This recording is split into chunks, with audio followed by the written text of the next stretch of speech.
Welcome to the Gilded Flask, where adventure is never far. My name is Barry, and I will be your Dungeon Master for today, and I'm joined with three wonderful people. Please introduce yourselves.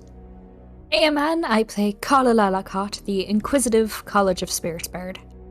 I'm Daniel, I'm playing John Varenthal, the definitely not sick human paladin of midnight. And I'm Marissa, I play Casariel, the Twilight Aesmar Cleric. If you have never visited our place before, we stream our playthrough of the Curse of Strahd weekly on Twitch. For those of you that are joining us live right now, you might know. Every week on Saturdays. And if you can't catch us there, then we also put our recordings on YouTube every Monday. So you can watch it back if you don't have the time to follow us. If you're curious about that or any of our other socials where we are pretty active as well, I mean, we do try, go and look at all of the different socials that we have below the video, either in YouTube or on Twitch, or go to thegildedflask.com for a complete list. As we are not relatively new anymore, because we're 12 episodes. 12 episodes, that's a lot, right? Like, we're getting there. That's almost a dozen. Thank you, John. John, what's your math again? That should be a stat. A baker's dozen is 13. Thank you very much. I'm very into this baking stuff. This is true. I will grant you that. Okay, so that's one more. We don't have any sponsors just yet, but if you are curious about becoming our sponsor or whatever, please feel free to contact us. Other than that, we do have a couple of lovely people that we want to shout out for all their amazing contributions that they have made so far to make this project a reality. Those are D. Chandra and Paradox for the amazing character art that we have gotten from them. Pyram King, James RPG Art, and DM Andy for the wonderful maps and the wonderful content that we're allowed to use in this great playthrough. And then we have Tabletop Audio, Scott Buckley, Phoenix Music, and Alexander Nakarada for the great musical scores that we have in the background. And with that, let's head into the tale. Tell me, do you like ghost stories?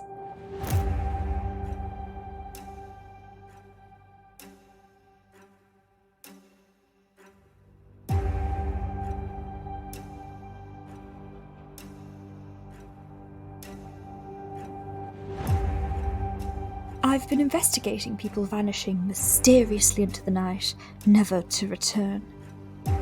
It looks like I've found out where they've been.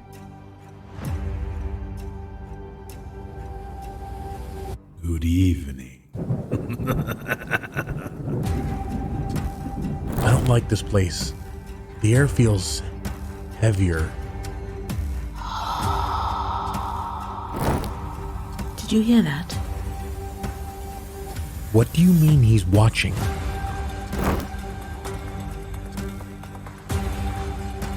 In this place, nothing is what it seems. We come from an ancient land. There's no time for this. What are you looking for? This place has taken my father and my mother. It will not have me.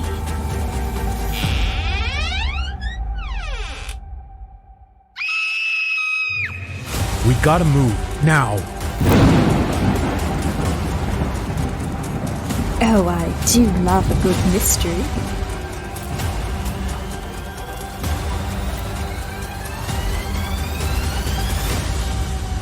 Barovia is mine, and so are you.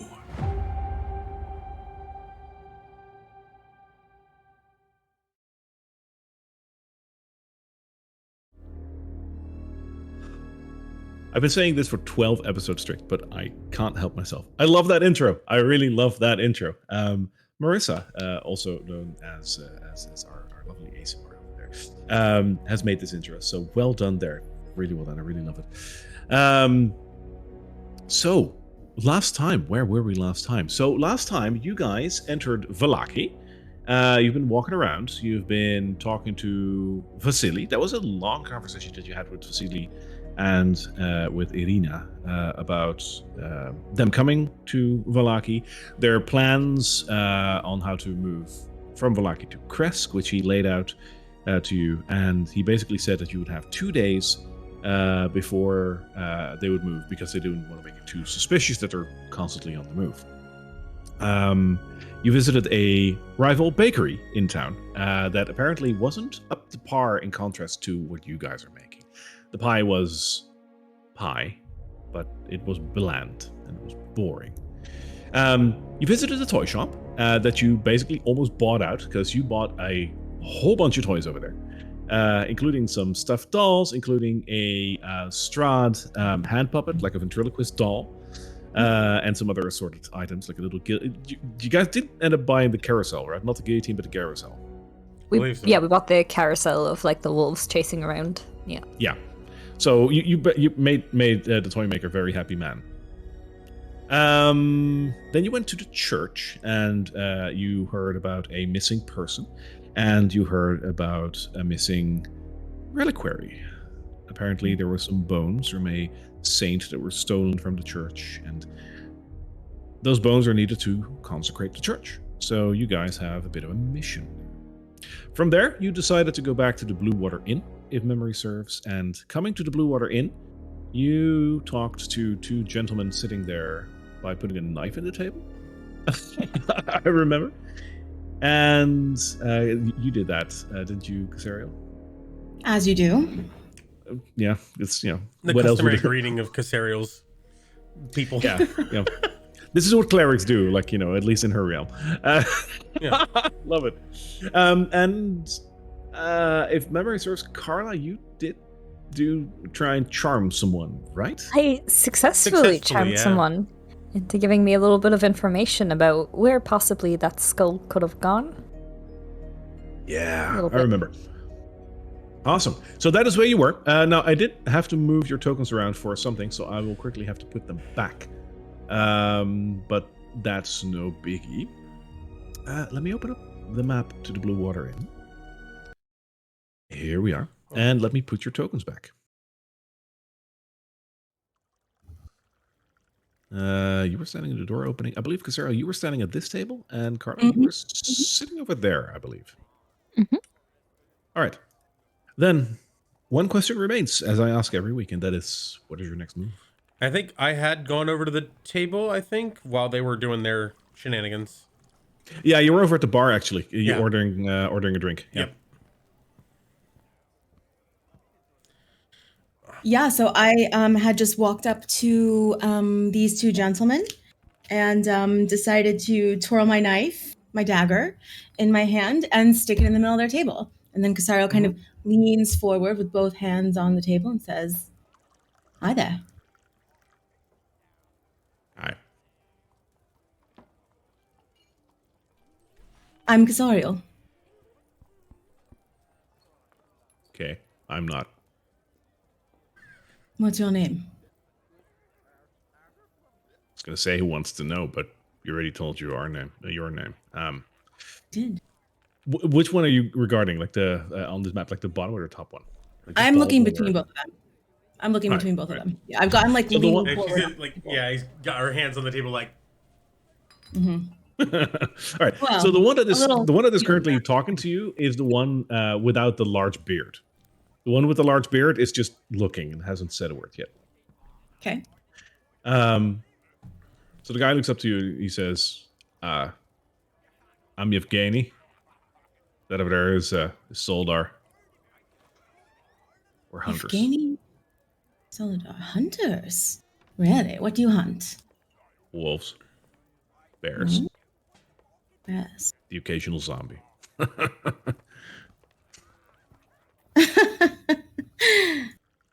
Really? And where do you find these zombies when you hunt them? Anywhere outside the gates. Anywhere outside the gates. Why don't they come inside the gates? Because wolves don't have a key, do they? Yeah, they don't have a key. The other guy says at the other side of the table. Oh, that is hilarious. You're really funny. Did you know that? Yeah. Yeah, probably people tell you that all the time, I'm sure. We don't talk to many people. No, we don't. Really? That is, I would never have guessed that. That is strange. Because you're so charismatic. Yeah. What about inside the city? Do you hunt anything here? No. Burgermeister would probably hang us if we did. Oh, and we love him, so that would be bad. He's the guy in charge. Yeah. So what are you doing here then? Why aren't you out hunting? Can the man just take a drink and relax after a hard day's work?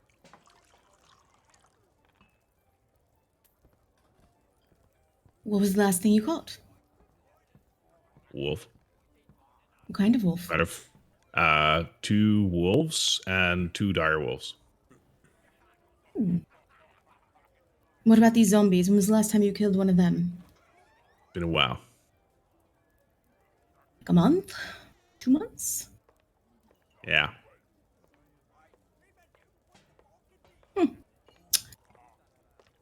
Right. Well, I'm just gonna take my dagger back out of the middle of the table. Mhm. Pleasure meeting you both. Ta-ta. I'll just Yeah. walk away. Man, They both like you walk away like where? I'll turn and like kind of slowly walk in case they wanna. Okay. They both like for the one that wasn't saying much, like he's oogling you like easily. The other guy is straining his neck, but they're both like their eyes are stuck to you like glue. All right. That was a bust. I'll come and sit next to John. hello. Are we going to retire for the evening? What are we up to? What is that one doing over there? Hmm? You never know. You know, Carla, what is she doing over there? I'm gonna look over what's going on over there right now.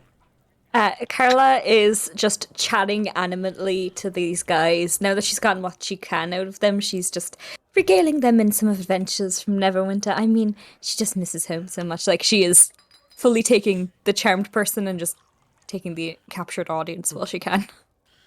He's talking someone else who's here for once. I'm just picturing John and Casario, like John's leaned over all the way and then Casario's like this much so that we can both see down to past the bar. Right. Well, she looks like she's having fun.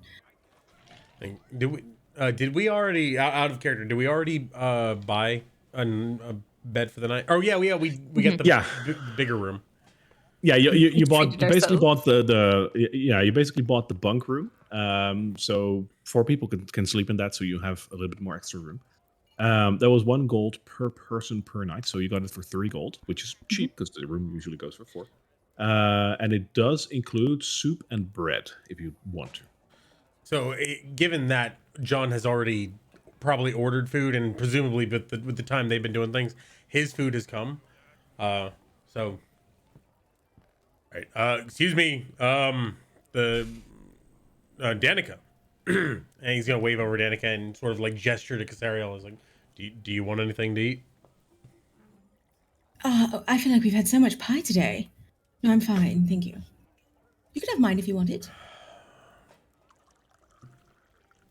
Sure. He's gonna go ahead and take another order of soup and bread. Danica just shakes her head and like moves towards the kitchen. So she's out of sight for a little while. And what have you been off to? I'll look over to Carla. Oh, just charming the locals. I did find out a little bit of information, which is that we should really check out that weird fucking guy with the arm. You know the like weird alarm that he's got? That does like the fiery thing? Yes, we really need to check him out. He apparently might be connected to an old acquaintance of ours. I'm gonna take a look around and see if anybody is listening in on our conversation. The Duke guy from the party. No, The 2 just to answer that, the 2 hunters, they're like on the other side of the building. They're still like their eyes stuck to Casario, and they're like in a very like word to word conversation kind of thing between them. You can't hear it. Everyone else is just tending their drinks.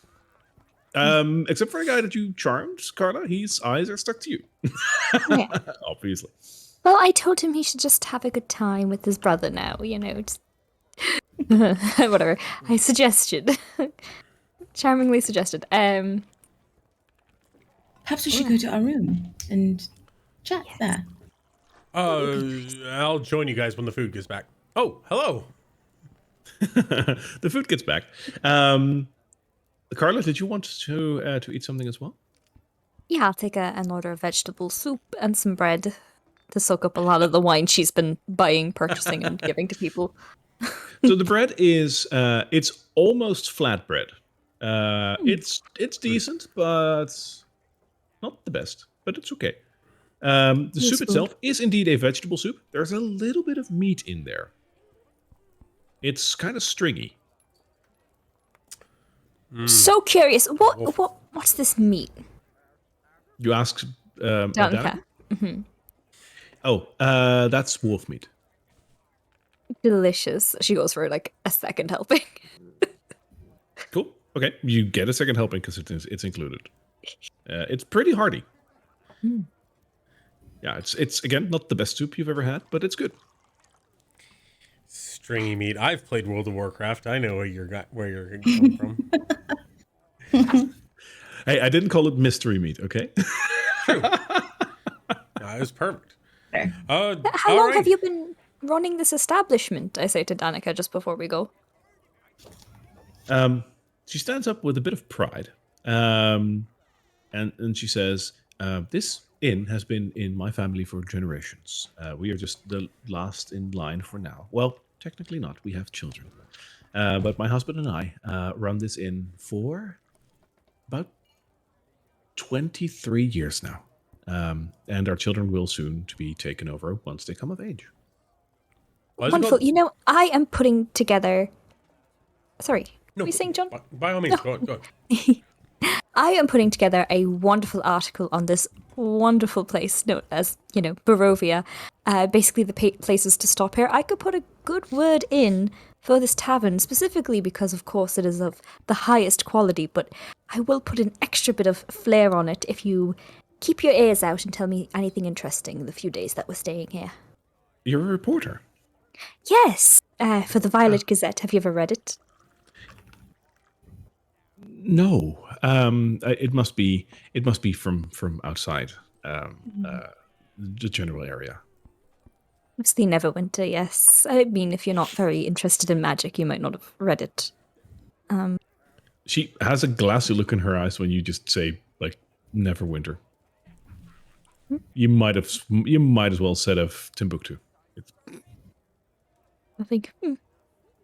Well, I am putting together a report anyway, and 101 places to visit in Barovia.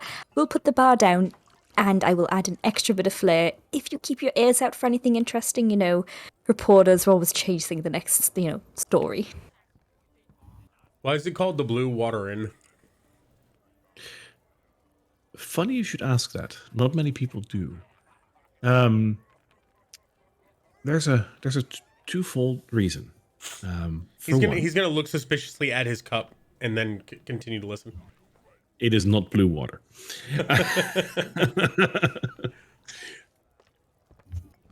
She said there's an actual reason and there is the popular belief reason. The popular belief would have that one of our competitors in town run a tavern, not an inn, so they don't have any place to sleep, and they're called the Blackwater Tavern. So they feel that this is a contrast, that black stands for like evil waters, murky waters, and that the blue water stands for more magical and tranquil waters. This is the popular belief, and it's not true. However, we don't mind that stance because, between you and me, they're terrible. However, the real reason that we're called the Blue Water Inn is that we are named after the Tsur Falls, which are crystalline blue in color.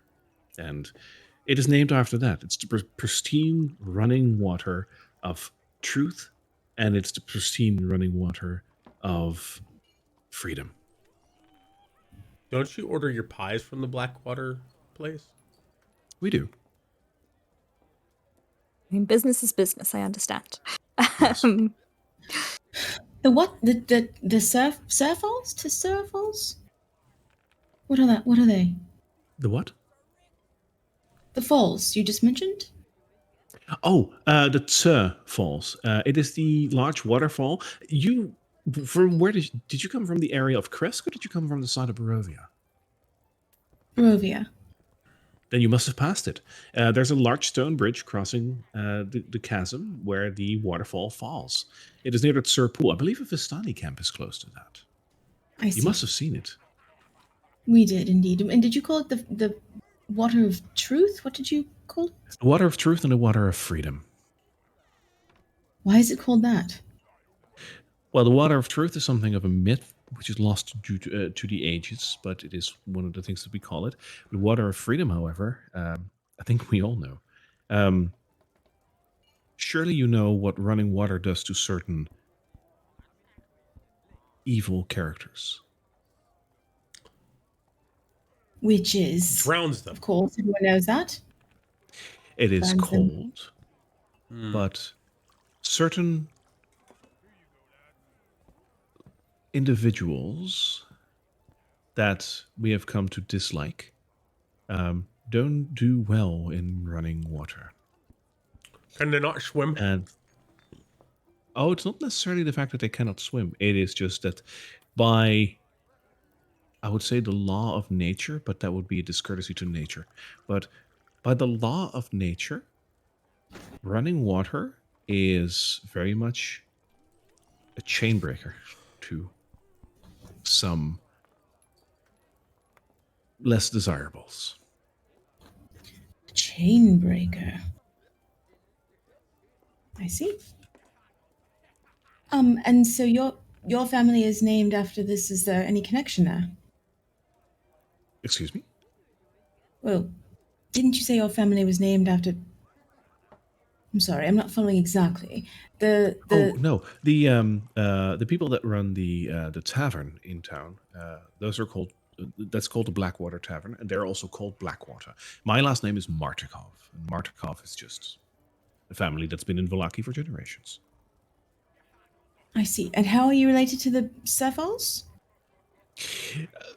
Well, we're not, but we named the inn after the fall. My great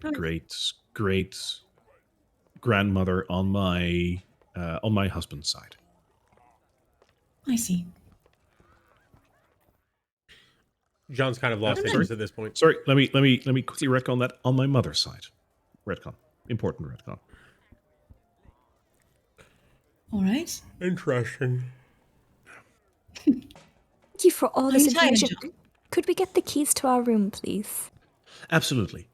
So she procures a key for you, and she says, if you go outside, there is a wooden staircase. If you go up that, you can reach the upper levels where you can find your room. Your room is Wonderful. down the hall and then to the right. Awesome. Wonderful. I think we do that. All right. We'll see you in the morning. Sleep well. As we leave, I think if anyone like makes a move, if they're eyeballing her, he's not gonna mind. That's pretty normal, I think, John. But if anyone tries to like make a move, he's ready. People in bars do stupid things sometimes. John, give me a perception check on that. Okay. Let's do this. I'm really super great at perception. Oh, I'm actually not bad at perception. Okay. I'm really bad at perception. I got 6. Oh, God. Nah, this is a fine establishment. What could go wrong here? See, I'm actually really good at perception. I'm just really unlucky is what I am.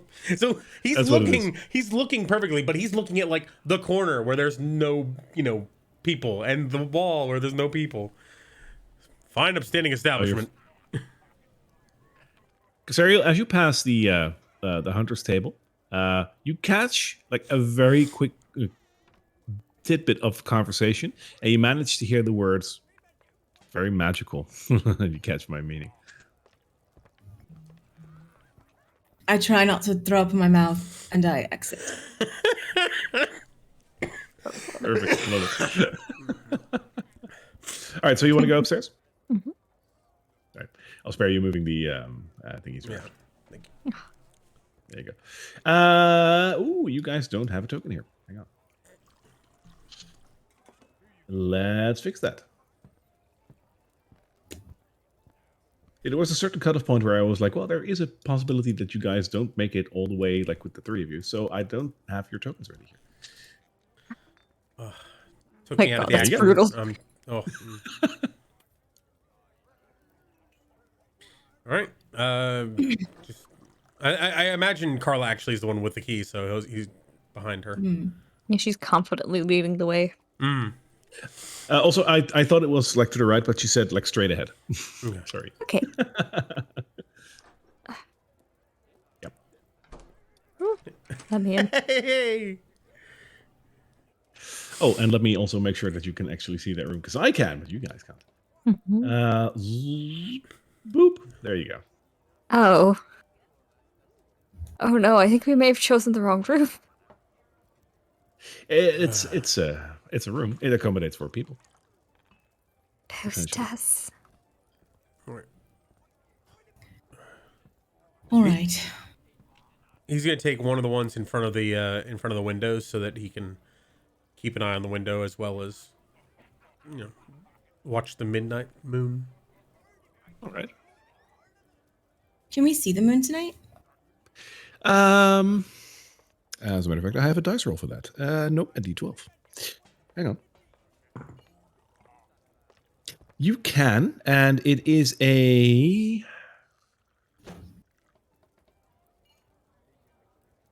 waning moon.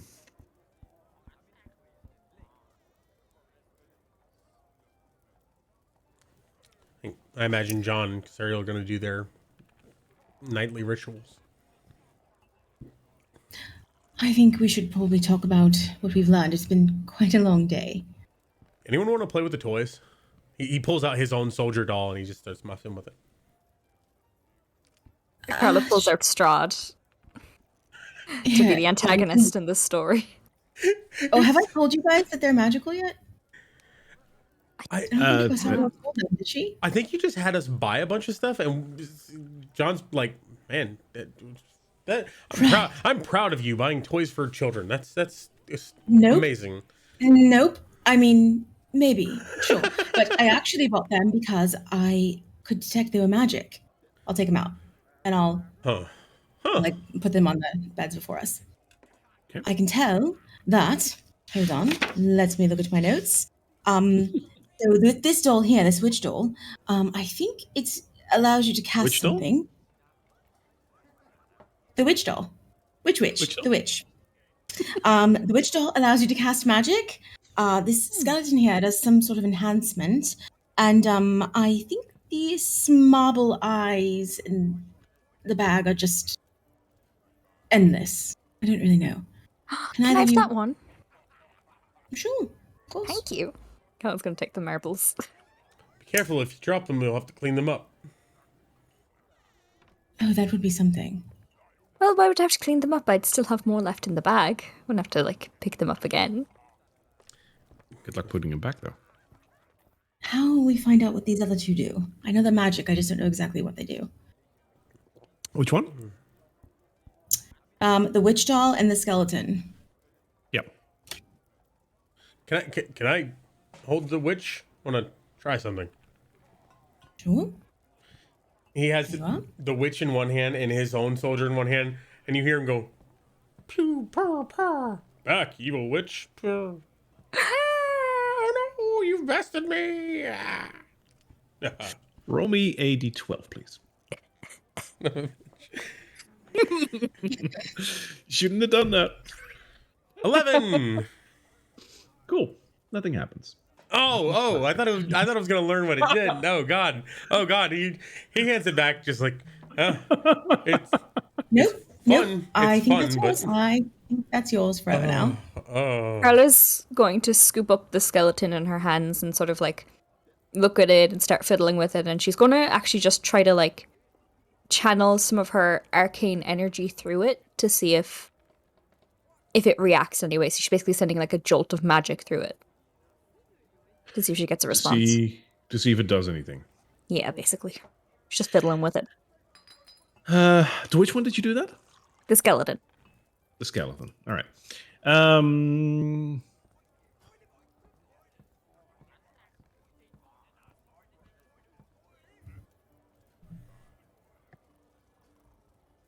No, it doesn't do anything. I'm sorry. Like, I'm trying to connect the dots here, but no, that doesn't do anything. I'm gonna Okay. curse you. You sure? Doesn't seem like much is happening. Here, you want to try this one? He hands it. He tries to hand the witch to Carla. All right, I'll take the witch back. Let me. Like, I don't want to give it away, but like, there's such a thing as a Arcana check. That's what I was hoping it would lead to. I was. That's why I'm saying it like this, because I'm checking if it was an Arcana check. Yeah, it was meant. It was meant to be kind of like trying to use her schooling from the College of Bards, her general magical vibes, to figure out maybe how this thing works. Thank you. Okay, that's all I needed. Go ahead and make an Arcana check. That's a natural one. You're pretty sure this doll isn't even magical. Cassariel is probably doing one of her tricks on you. Like, you've noticed during, like, now that you've been together for a couple of days now, you've noticed that Cassariel has her moments that she is a little funny, a little mischievous, if you will. And she's, a good soul and whatnot, but there's a bit of that, like, the dagger throwing and whatnot. Like, she's not just a cleric. There's a little bit more there. You're feeling this is just one of those tricks that she's playing on you. It's probably a joke. This is definitely not magical. I thought John was the only one we made fun of. Okay. I'm going to lay the skeleton down. And I'm just going to I'm gonna say that to myself more than I'm gonna say that to you, and then I'm just gonna lay it down and I'm like, I'll get it to work. Just a pile of bones. All right, I'll take the skeleton back from John, and I'm just gonna look. Are there directions on it? Seems like, on the skeleton, there is a label on it. I would like to read the label. The label says, "E is no fun, E is no blinksy." Right. All right, I'm going on the back, by the way, there are some logos that look like a little square with a cross through it, and a square with an open top, and like some squiggly line in it, like there's water in it, and then there's like a triangle with another cross through it. Next to that, there's a really weird shape that looks like an oval with a sort of like a shape above it, and there's like 3 dots in the oval. Not machine washable. Is it like runes that I would recognize from any? It might be runes. Who knows? We should probably watch these before we handle them. Arcana check. No, you might. Like now you can totally do an Arcana check on it, but those are washing instructions, my dear. Isn't there a mechanic by which people can just like use their downtime to understand things? Yes. You can attune to an item. Yes.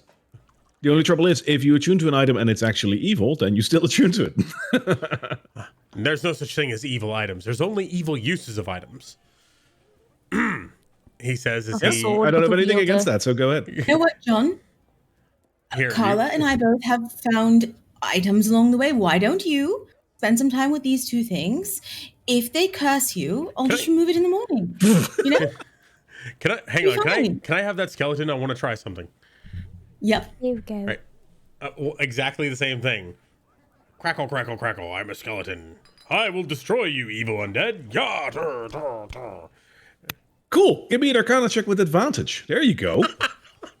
Oh my god. Just gonna keep doing this until we fireball this whole room, aren't we? All right. I got an 18 minus 1, so 17.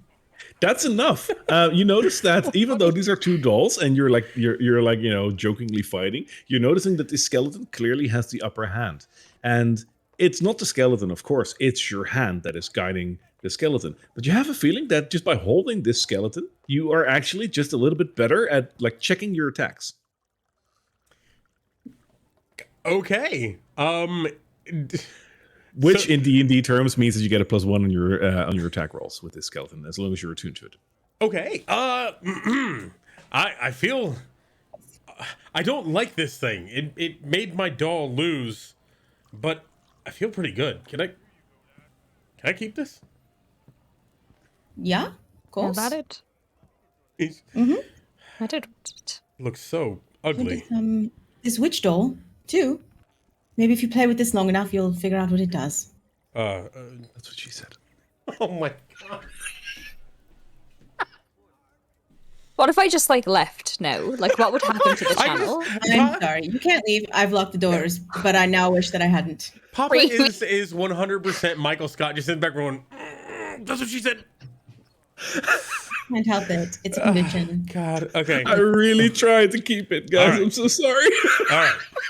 We got John playing with dolls, Carol playing with marbles, and Casariel is fighting for her life while the DM plays with her emotions. This is terrible. This is Okay. awful. So let me try that. He says, I'm going to try something different. This is going to be a much different approach. And he holds the skeleton in one hand and the witch in the other. I'm an evil witch. I put a curse on you. Crackle, crackle, I'm a skeleton. And he starts hitting him back and forth. Like, not hard, but, like simulated battle. I feel like we've got a very good insight into what his childhood was like, don't you? Is he trying to make them kiss? What? No, of course not. Here, I'm gonna throw, like, toss the witch at Carla sort of playfully. But You were fighting, right, between the two dolls again? yes. And Right. specifically saying, I'm gonna put a curse on you. Ah! Yeah, so roll me a d20. Yay. 19! Ah! Okay. That might be bad. I was so worried it was a 9, but I got 19. Okay. That hits. Roll me a d12. Oh, baby. Okay. Oh, God. Witch bolt? Oh, please no. Please don't be fireball. 4! 4. All right. So you're doing this, this and that. And from the witch doll shoots a bolt of crackling blue and weird energy that lances out towards your little soldier doll. And it hits it for 4 damage, incinerating your doll.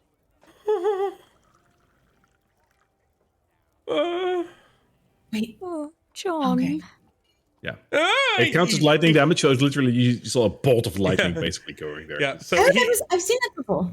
he goes, ah! And he, like, flings it to the empty bed.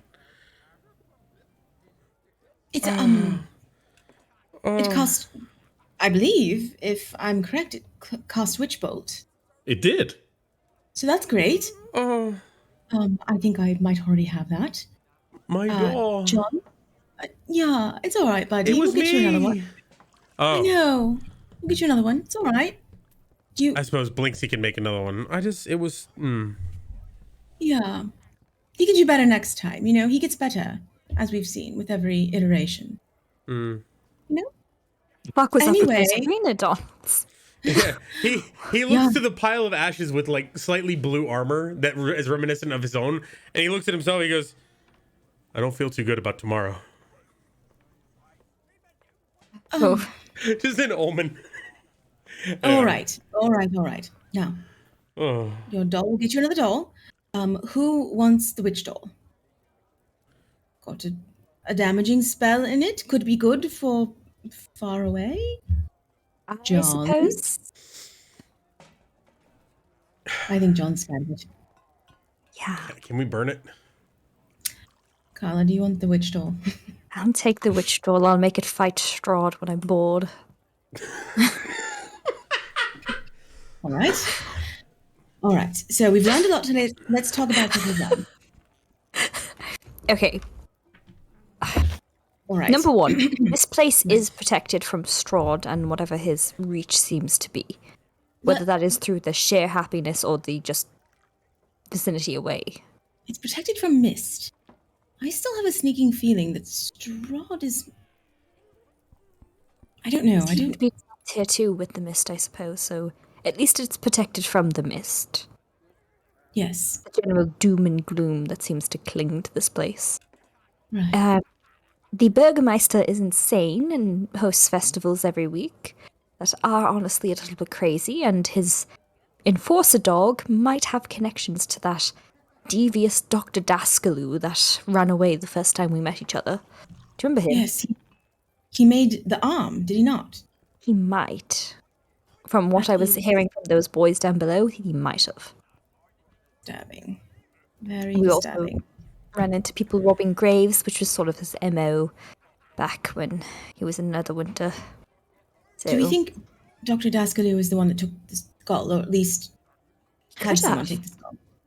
He likes dead things. It could be that. The skull is important because the skull might contain secrets to how to bring lightness into sort of this dark place or defeat a darkness within this place, from what the priest was saying. If you have a skull, you can perform certain rites that would allow you to talk to the dead with it, maybe revealing its secrets. At least that's my hunch. Oh yes, yes. Well, I could perhaps locate it if it's in the city tomorrow. That would be But handy. who would keep it in the city? That's the thing. It's unlikely. We do also need to locate that missing boy. I do feel quite bad for that woman. Yes, He I might think have that anything related to the skull. He was doing sort of weird things, black robes, protesting against the festivals and I think the religion. So he might have something to do with the disappearance of it. If we find him, we might find the skull, or at least lead us towards it.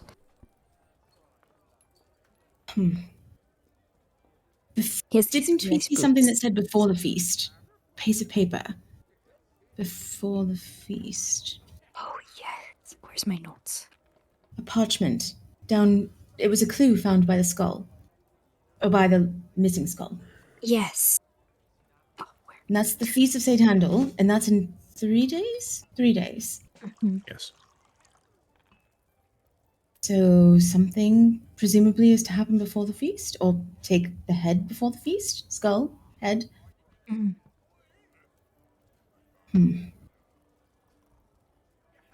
rusty fish hook was also found. What could that possibly mean? It could be someone who works with items such as that. Maybe someone who is used to tackling.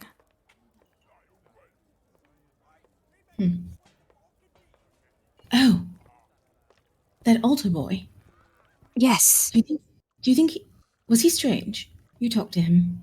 Yes, I believe someone also accused him of maybe stealing the skull, but he was just a kid, a bit into religion. But I mean, what else is there to do around here? We could always talk to him. It might be worth it, though. With Thorn and Rose, I don't think our track record with children is quite good. I mean, I think things went well with them until they tried to lock us in the house and murder us. And possess us, yes. Right. All right. Well, we could interrogate the child. We could lock him up and tie him up, and then ask him all the questions. You know, and threaten to.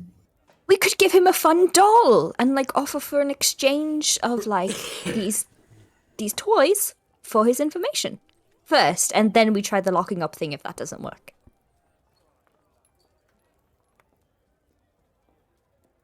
If we must. Seems like a waste of time, though. We go straight to the tying up. Save a bit. Depending on where we're at tomorrow, that might be the higher priority of just the tying up as opposed to the bargaining. We'll see how our day goes. We could have a very good day or a very poor day in terms of clues. It's always a mixed bag. Right. Okay. All right. What about that Vasily? I don't know what to make of him. I certainly do not like him. Did you notice that he didn't touch your silver? Any silver?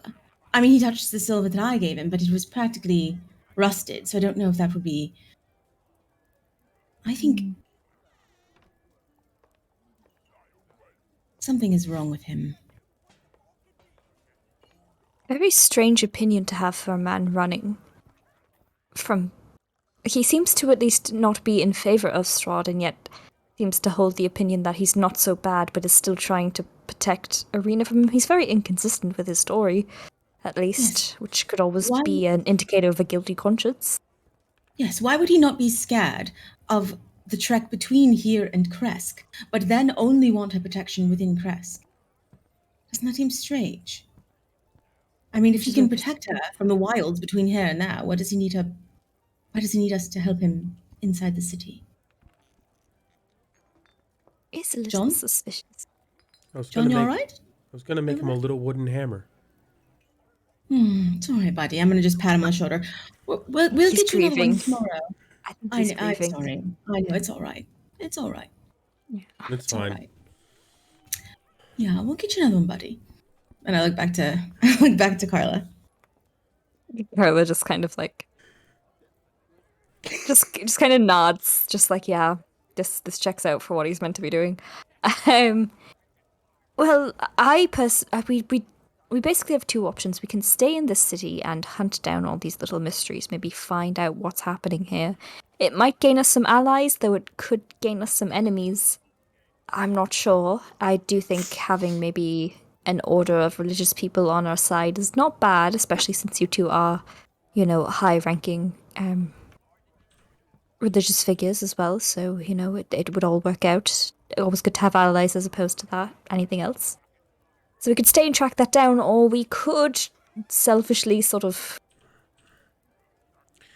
fill our own pockets and head back down to that riverside and get all our money. Carla, do you have that book that we found in the chapel of Castle Ravenloft? Yes, I was going to study it more tonight. Yes, you should. I definitely neglected it the last few nights as we've been out in the open. I feel a bit more protected here. I think that is something that Madame Eva told us that we needed to read. Ancient knowledge. I think we're going to need to at some point go back to get more pies and to talk to and see if we can bring toys to the child to the mill. But I think right now you're right. The sanctifying the church may be a little bit more necessary, but for tomorrow, for tonight, bedtime stories. Well, Yes. couldn't we just ask where this Dr. Daskaloo lives and go and have a chat with him? I mean, we know him after all. He did go on a quest with us. Yes, I also happen to know the people who might have ran him out of Neverwinter. Might have been one of them. I was looking into all the disappearing bodies. I thought there was something, culty and ritualistic going on, but I think it might have been a little bit more crazy science. I still can't believe that the Silver Star were actually working with him. I don't think they did that purposely. Well, I feel like I've always trusted them to know, who was a good contractor is not the right word, but we've worked with a lot of other groups in the past, and they've all been pretty upstanding. So it seems, I guess everybody makes mistakes, but it was a shock to find out more about him. Trust me from personal experience, when someone might want to get into somewhere, they might try very hard to deceive those to get in there. Yeah. Don't worry. I try not to associate with people like that. Yes, we have the book to study for Strahd. I also have a book about some more history. It was the Horn Guard. I do need to return that before the morning, and they realize that I've stolen that book. That would be quite inconvenient for us. But yeah, so there's much to sort of look into, kind of gathering our resources and going from there. All right, so perhaps we've decided that we're going to try to find the skull first before we move on. Right? Well, we find the teenager, the boy who was missing, who might have connections to the skull first. He has very distinctive shoes, apparently. That might be easier to track down than a holy relic. That might be under All right. protection of some sort. All right. Do we think that? I think he's connected to Dr. Daskaloo. If he doesn't, maybe we should find out where he lives because he doesn't live in the city. Yes, I don't think that would fly around here. I don't think his machinations could lay undetected for that long. Yes, I can try to locate either the shoes or the skull if we go to where Dr. Daskaloo is. So that might be a good idea. Boy is within the city. He's within the Burgermeister's house. That might be an easier immediate find. He is? Oh, I didn't know that. We might. I was talking a little bit to the boys downstairs, and they were saying that there's not really a prison around here, but some people go into the Burgermeister's basement and don't come out. So, Oh. Well, that's what we should do first thing tomorrow then. All right. Right. I suppose I'll try and decipher more of this book. And I'll pull out the tome that we received and Alright. start studying it. All right. So, you guys are ready to do downtime to do rest, I imagine. Yeah, John's taken off his armor and started doing the normal like cleaning of the various circlets and stuff, and started polishing his fantastic ball. Carola's actually gonna pop up onto this sort of window here. Is it like big enough to hold her? Like if she's just sitting down? For a halfling, yeah. Yeah. She's just gonna kind of sit up next to it, let the breeze wash over her, and really bury her head in the book to try and understand and decipher some of the language that's there. And Casaria, what do you want to do with your downtime?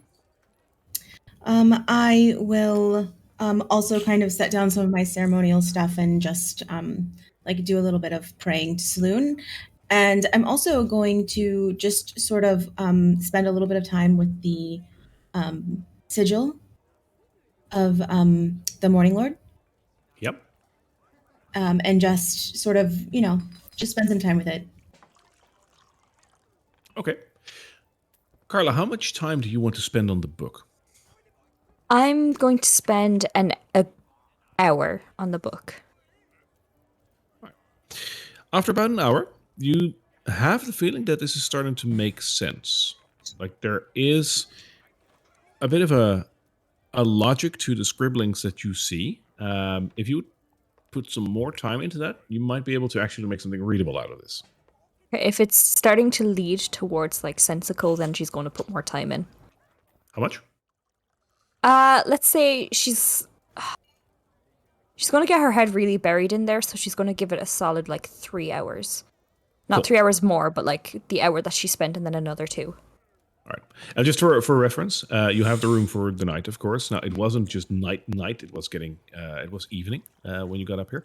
So you will have the time to actually do like a full night's rest after this. Okay, then yeah, I won't So sacrifice you're my not time. sacrificing. No, you're not sacrificing sleep here. Okay, so unless you then want to she's get gonna up like spend at 4 3 a.m. hours. She's going to do, like, the hour, it's going to start to make sense, so she's going to push on, do another hour, take a little break in between, and then go back for another 2 hours. Yeah. Awesome. All right. She went to college. You know books, right? So you bury your head into this book, and using the knowledge that you have about books and ciphers and different languages and whatnot, you start to decipher the next couple of pages after the ones that you have written, have read Right. by now. There we go. Hey, roller coaster. After a couple of hours, you have a feeling that you know what the book is starting to say.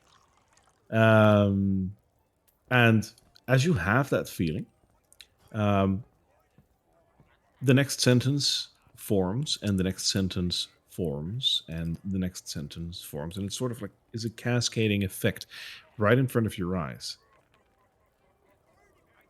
And the first sentence reads, "I was the warrior, I was good and just." Will you share that with the rest of the party? Absolutely. As soon as it starts to make sense, I kind of rush over to sort of in between them and kind of be like, I can read it. Listen. And I'll start sort of reading aloud what's appearing in front of me. Okay. As you read that first sentence, mist just pops out of this book and envelops the three of you. And before you know what happens, there is just darkness and nothing more around you. That isn't creepy at all. You're whisked away to another plane, it feels. And in the background, you hear in your head, "I was the warrior. I was good and just.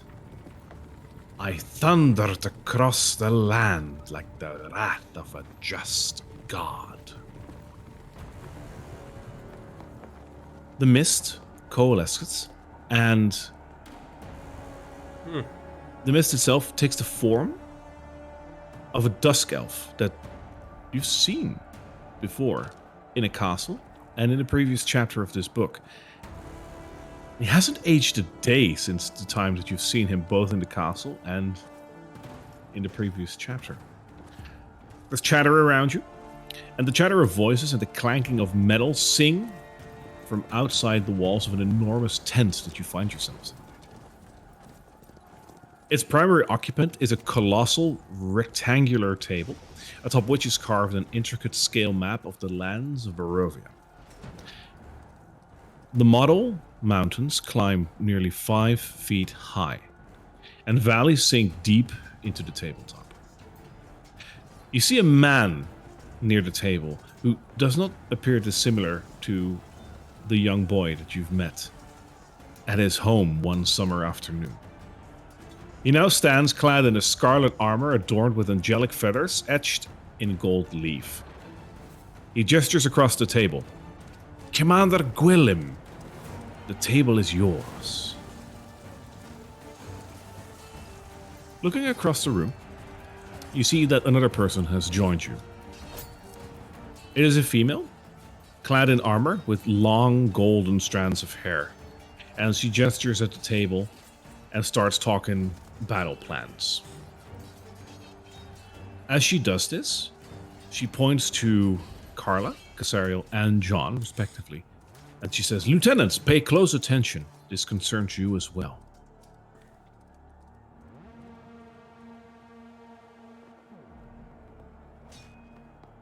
How do you react to that? I look over at Carla and Casariel. Do I recognize them? Yes. You notice Carla and Casariel. They're both wearing different armor than what you're used to. They wear armor that is not dissimilar from what the other people in this room are wearing. It just looks of a slightly lesser quality, but definitely still a good quality. Do I recognize this woman with the long hair? Not at all. Okay. Are you guys seeing this too? Everyone looks at you. He's gonna. You mean When the map? No. Who did somebody say that? Sure. The lady said that.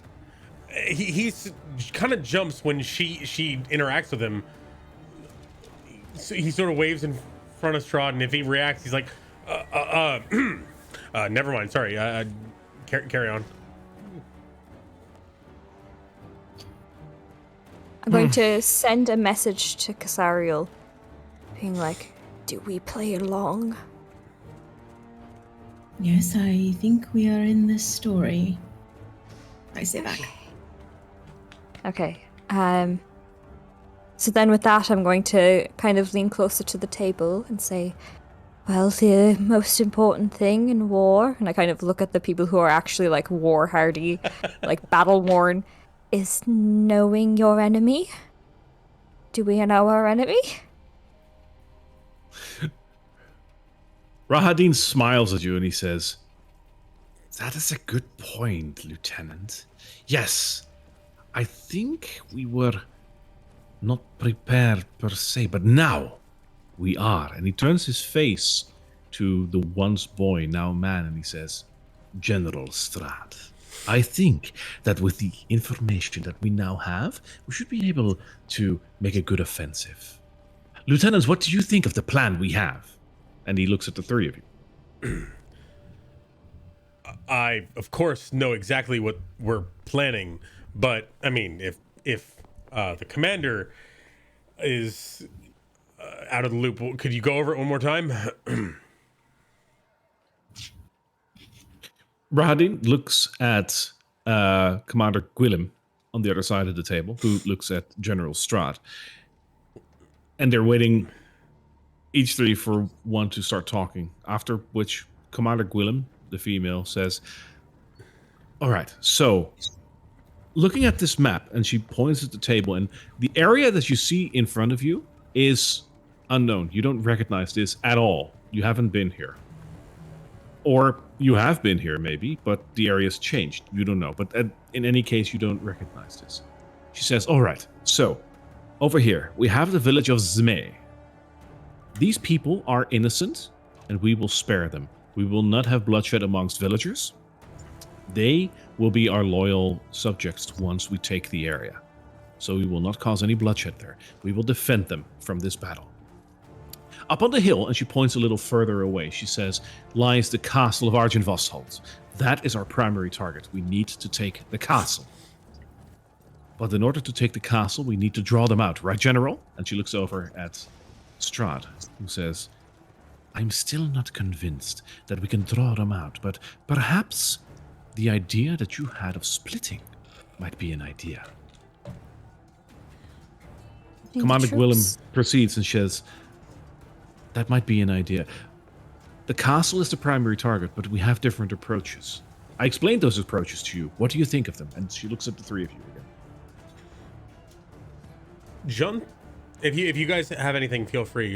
John is going to do something. Okay. John now is starting to like get into this. This is Kazariel and him and their order of made battle plans before. So he's actually gonna like walk up to the table and lean over on it. And he goes, "So you're saying that the castle is currently occupied, and we're attempting to draw them out. Do we know the strength of their numbers? What are the resources that we have available to us?" We have no idea of their entirety of the numbers, but we have to draw them out of the castle. These paladins are a plague on this land, and they have forsaken the duty that they should have taken long time ago. We will pull them out. Silver dragons or not, we don't care. They will die today. All right. So do we know of any form? He's going to look over at Kazariel because Silver Dragon is something that came up recently. Do we know of do they have artillery or any siege weapons that are within the castle walls, or do we have any siege capabilities ourselves, or should this be a infiltration mission? There is not a lot of siege equipment that they have, and we don't have anything to counter it. Luckily, we should be able to storm it. They might have a couple of things that they can throw down on us as we take the hill, but that should be a couple of casualties that we can easily overcome. Are there any other points of egress that we can or ingress that we can use other than the front door? Absolutely. And she points at the map and she says, the tree line. Through the tree lines, we can have a vantage point of the castle, which is where Commander Rahadin will go. And Rahadin smiles broadly and he says, through the tree line, they will not expect us. Of course. Good plan. She continues, she says, the village needs to be safe, so we need a detail to secure the village. Lastly, we'll just make a frontal assault on the castle.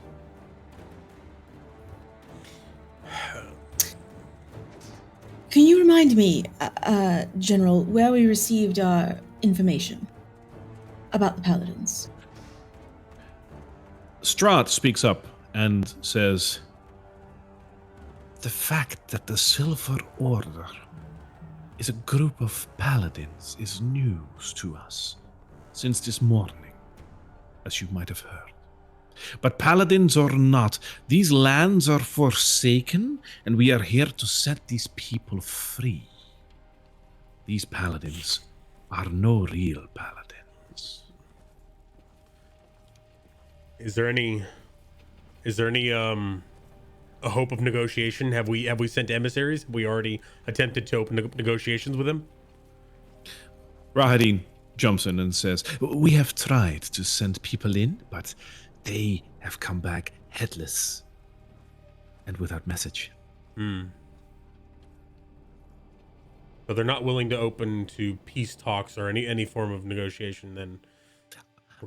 I feel that the only communication that they know is the one of blood, which is one that we can give them. You keep talking as if we need to enter their realm in order to win. Why not just box them in? Siege them.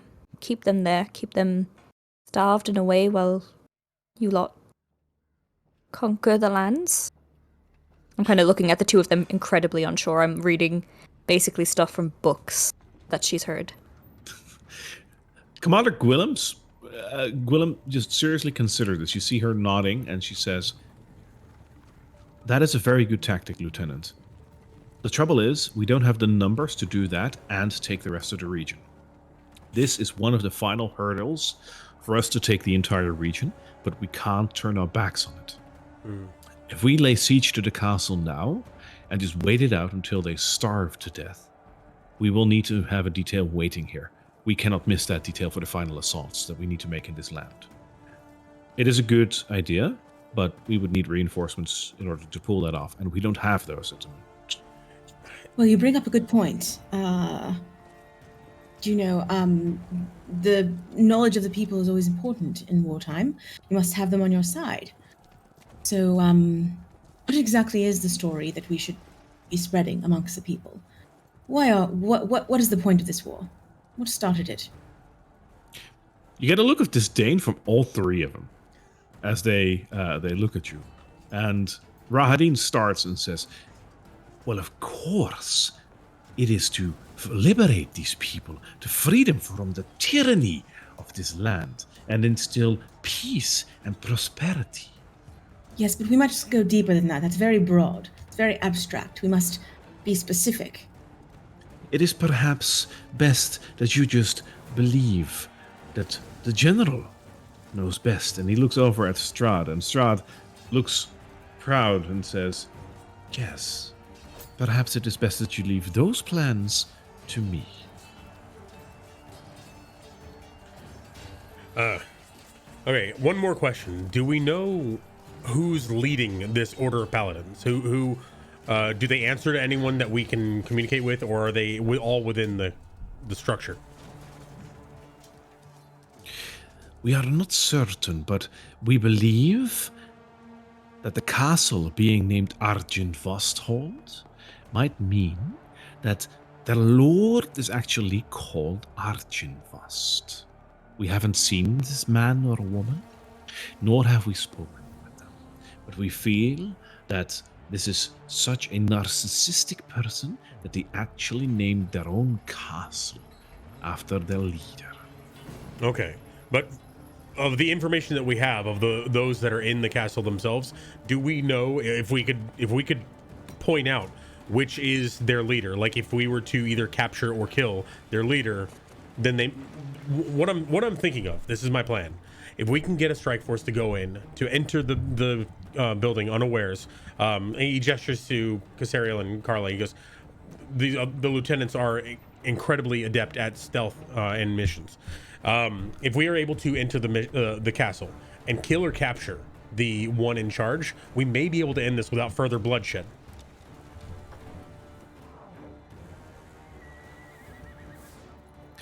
Rahadin speaks up first and says, perhaps it is better if we just do a frontal assault and Strahd cuts him off and he says, no. I like this.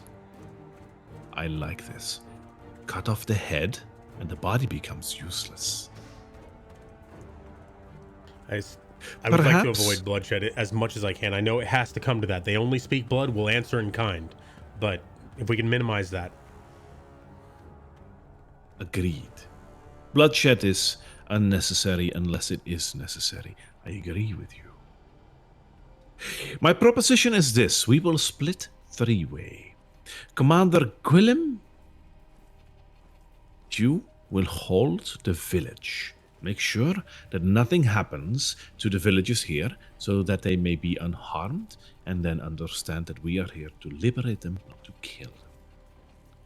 Commander Rahadin, you will overlook the tree line. Make sure that they will not attack us in the back, and if they don't, try to attack them in the back. And I will lead the frontal assault on the castle.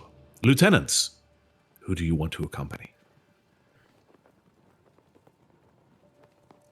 As much as I want to be a part of this, if we are going to do something that involves infiltration, it's never really been my forte. I can fight pretty well, but it might best serve the attack if I were to stay in the village and support there.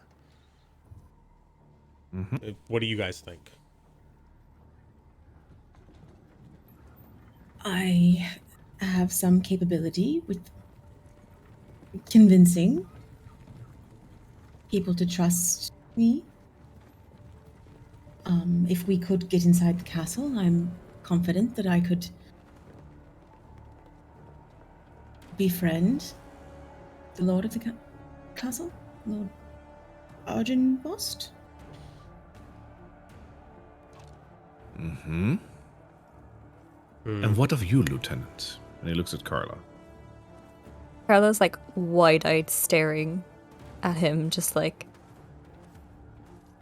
I'm afraid I'm only good with my words. Perhaps infiltration will be best. And protection while infiltrating is not a bad idea. You should still come with us. Lieutenant, and I kind of look over at John. Yes, could we not enter under the guise of diplomats of some kind? You can try. And if they do want to kill us, they probably will take us to their leader first. All we have to do is get in. I'm confident in our abilities past that. If they do take it, the problem I have with that is if they do capture us, and we have this idea of trying to sneak in under the guise of being captured, they're going to take away our weapons and armor. I would feel much more comfortable because you've shown, like, don't doubt yourself, Lieutenant. You've been incredibly effective, even though you're untested in battle. You're incredibly effective and very slippery. So I have no doubts in your abilities. And No one is going to take my armor.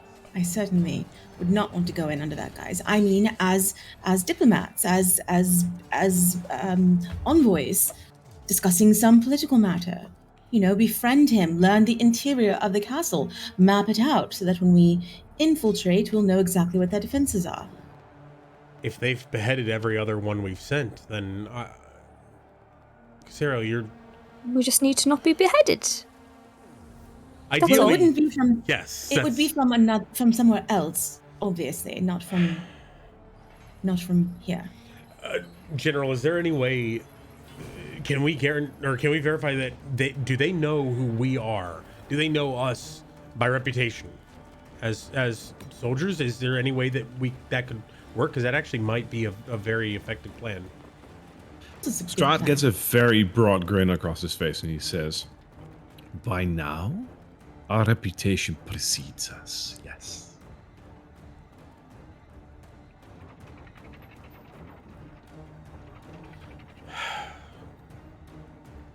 If you guys want to try something like this, we might be able to try, but I'm worried that if we try to trick them like that. You're a paladin, right, John? Yes, You I believe. can, You have strong faith. Maybe you Fighting- can reach out to them through that. That they're straying from paladins clearly have the different- correct path. And I'm going to look towards Strahd. Kind of like you are the correct path. You know. He gives you a nod back. Paladins So- of different orders have always existed, and we don't always see eye to eye. I'm not sure I could convince them away from their. You just need to convince Crusade. one. The one that's meant to behead us when we get into. That's all. After that, we're in the castle. We can sneak. We can get through. We can help. We can find this Valden Voss. Maybe claim the hold. You gotta sort of like look over at Rahadin and the general, and what are their reactions to this idea? They're listening to you, as you are their lieutenants, and they consider. And then Commander Gwillem jumps in and she says, I still prefer that we would just do the 3-branch attack. We secure the village, we attack through the tree lines, or rather, we check through the tree lines and then maybe assist the attack, and then have the frontal attack on the castle. With that, we should be able to take it.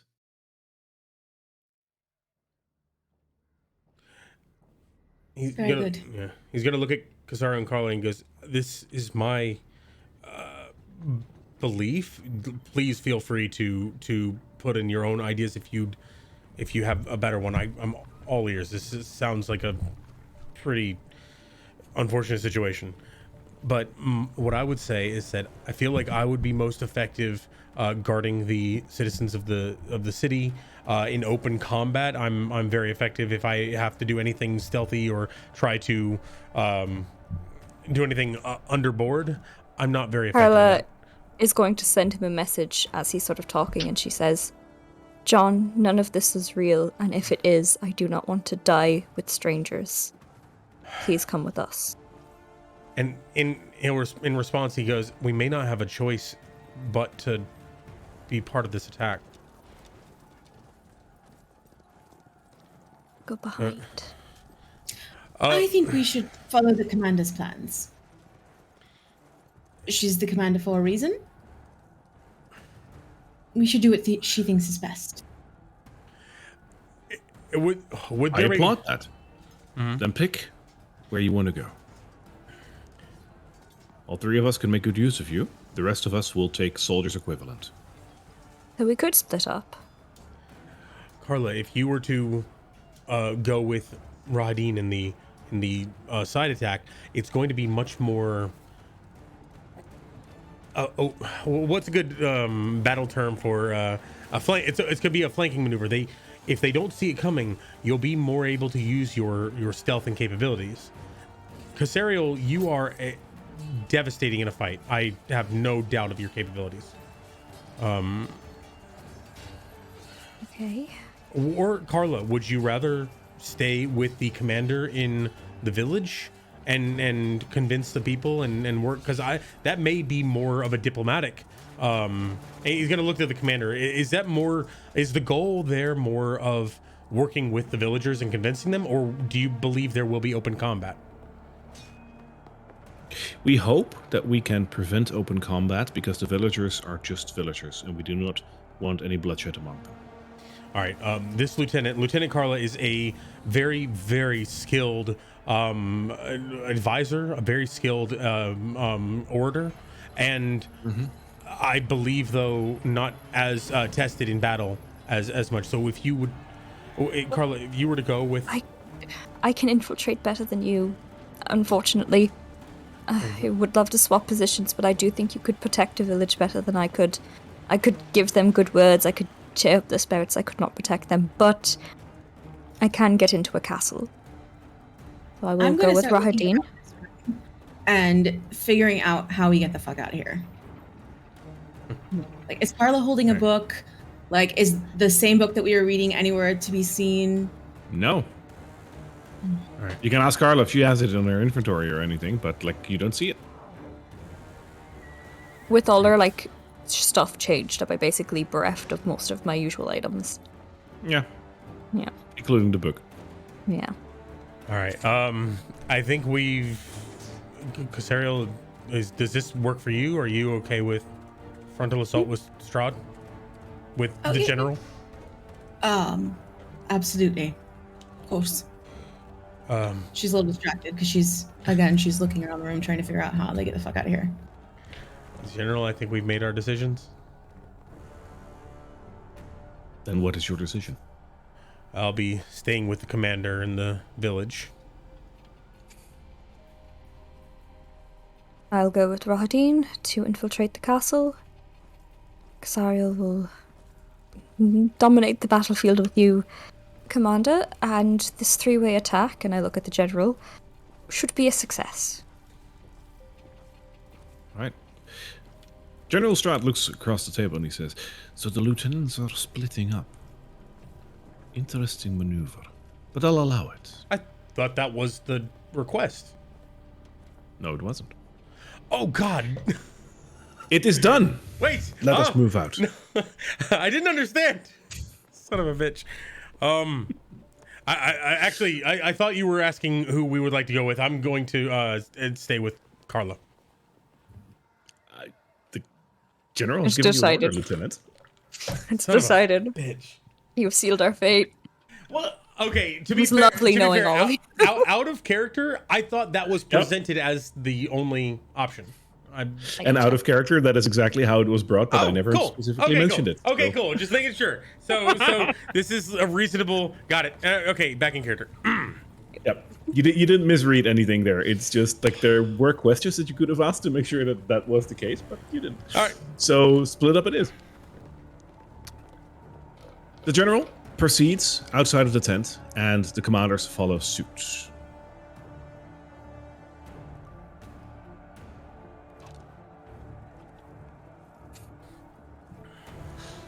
Do you have that book? No, I have We none both of my do that. usual items on me. Okay. I'm turning what we- around. I'm gonna filter through this desk. I'm just ripping shit out of it. I'm going for the weaponry I see over here. Grab anything or bottles. These bottles. What equipment do I have on me? I'm gonna grab wine. I'm grabbing wine. Your equipment that you have is strikingly similar to the equipment you have. It just looks different. Okay, so same type of weapon, same type of armor, essentially. Okay, cool. Same spells. That's all the same. Do I have my skeleton? Sure. I had it wedged in my waistband. Sure, it's with you. Okay, cool. Casaria, you were looking at the table over there? Yes. Okay. What are you looking for specifically? Just anything to go on? Like anything that'll help you? Yeah, it looks like there's a map on here. I'll roll that up and take it. There's like a book on here. I'm looking in the Sure. drawers. You can take the map with you. You can take the books on that table. Sure, you can take one book with you. They're all like black leather bound and they're nondescript, but you can take one with you. Okay, I'll take the one with the creepy pentacle on it. Pentagram, I mean. There's also a couple of letters on the desk. Yeah. Can You I want read to take those? it with you, or do you want to read them? I'd like to read them. All right. There's 2 letters. One of them is from another lieutenant requesting a couple of days off, so you can take it with you if you want. No, throw it. The other one. Burn it. The other one on the desk might be a little bit more interesting. For it reads, "My dear General, welcome to the lands of Barovia. Now that you are here, perhaps it would be good to introduce one another when you have the time. Regards, Dr. Daskalo." God, he's everywhere. Yeah, I tell the other 2. Okay. What, does anything say the date on it? No. What in the fuck is going on right now? Is- Are we rewriting history? Because if we are, I'm not entirely certain that we should be on this side. I don't want to.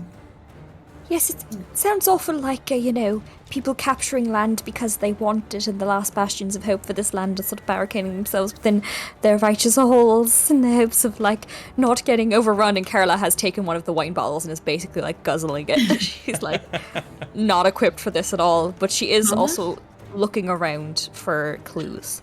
Anything That's that not looks interesting. I can assure you Give in the me- beginning, it's a good idea, but it's not really. It's going to slow down your reaction time. I don't think it's a good idea, but I don't think any of this is a good idea, so it's just all piling up on one together, so it's okay. Give me an investigation check for your looking around. Excellent. Okay, I'll do that for sure. Okay, that's 15 plus, I believe, 6. Yup. So that's going to be a 21. All right. You find a set of 5 throwing daggers, silvered. Oh, I'll take them. I All right. kind of shovel them away just in a mad scamper to protect myself in any way possible. Cool. While As you come in, I was gonna say while they were looking at their things, can I just sort of look over this chair with the sword on it and what are some things that stand out in that area? I'm not investigating, I'm not picking things up, I'm just looking. it's just this is a very large tent, and it's both one of those planning war tents, and it looks to be like the actual general's tent. It is, for a tent, it's pretty glamorous, if you will. Extravagant, Yeah.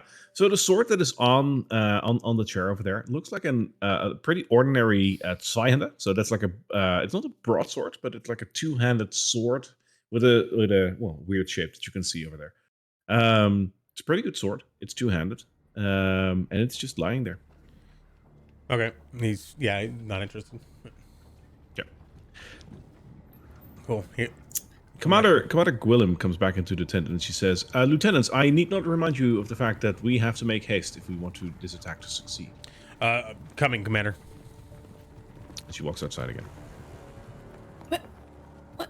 Wait, What? You are we know, doing this? What are we doing? I don't think it's real, so I don't think we'll die, but Sean just is following her on her heels. He hasn't actually been part of a strict military It's all hierarchy. for this.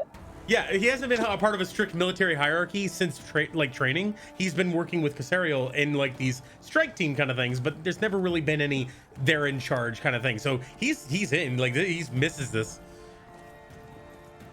God, how did we get out of here last time?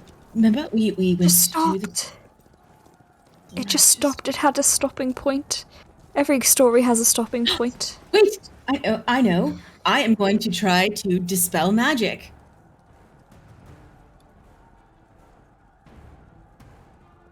Come along, you two.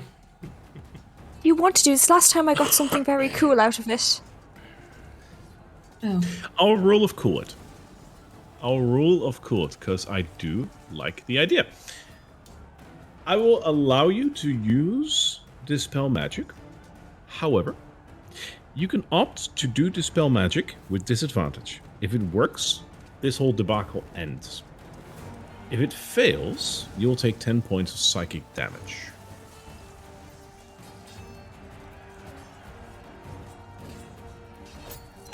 did you say stop, Carla? Huh? Come along. I think we're heading out. You don't Last want me to time- do it. We could find out more about what's happening in the story. I don't particularly like that I'm one of the, main characters in it, but we need to figure out what's happening here in Barovia. John's gonna stick his head in the tent and be like, look at Casera and goes, it's been such a while since we've had a good brawl. I'm excited. He's happy at least. So I want to get something out of it. Oh my god, I don't know what to do. Yes, I do know what to do. I'm actually going to cast Augury with my icon of Ravenloft. Sure. It is an instantaneous. Yeah. I'm gonna pull it out. What's your question? Should I dispel magic on this, or should we see this out? Wait, no. I believe it must be- You're asking a DM question in game. If we That see is this unfair. through, will it be bad? I'm just staring at the thing, just like it's gonna talk to me or something. Whoa, we're wheel. Your question is, should we see this through, right? Yes. You get a very positive feeling. Wheel. All right. That feels good. That feels good. Wonderful. Knows what Okay. it's doing for one. All right, I'll put it away. Is there like a water skin with this armor? Sure. Carla's gonna uncork it, pour it out, and just pour the wine in as she walks out into the. You have the a battlefield. water skin It's full now, of wine with it's you. now a wineskin. Yeah. Yep. Shit. So as you get out,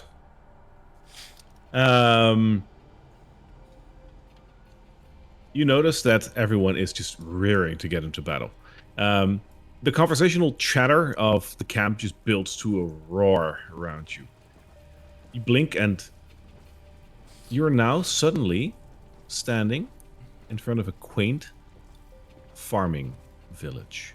Allow me to quickly adjust the scene for you guys. One moment. Boop. Oh wow. If you guys can move yourself to the middle of that, there's no wall, so you should be able to move.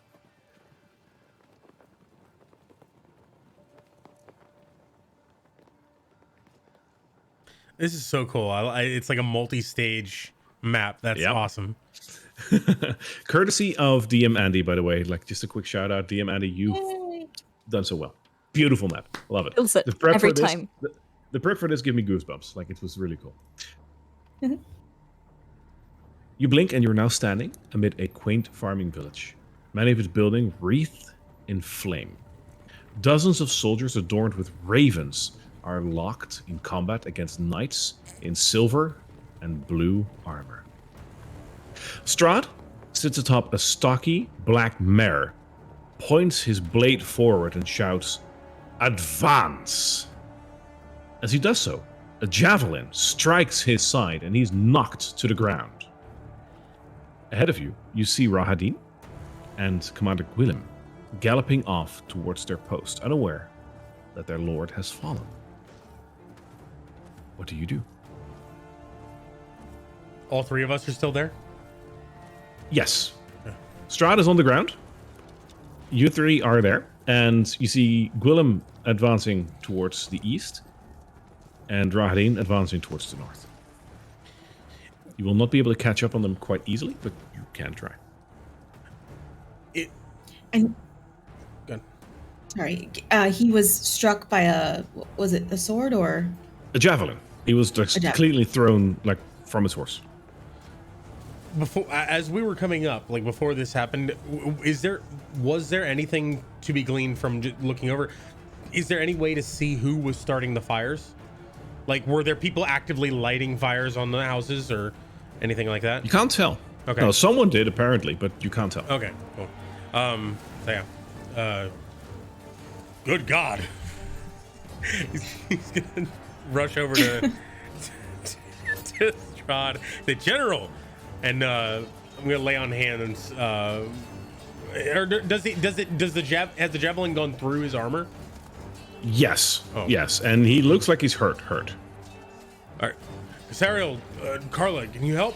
And he's gonna lay on hands a couple points, like 3 points. Carla is looking for who threw the javelin. Doesn't seem like you see anyone just yet. Yeah, I'm gonna drop down and my hands will glow as I cast Cure Wounds right over his wound. First level. Okay. So you assist the general, Mm-hmm. Rahadin, and Gwillem keep on moving up the path. Do you abandon them, even though you made a pledge that you want to join? Yes, there's an immediate threat. The general was just attacked. Okay. Both Rahadin and Commander Gwillem move out of sight. You chose to remain with the general.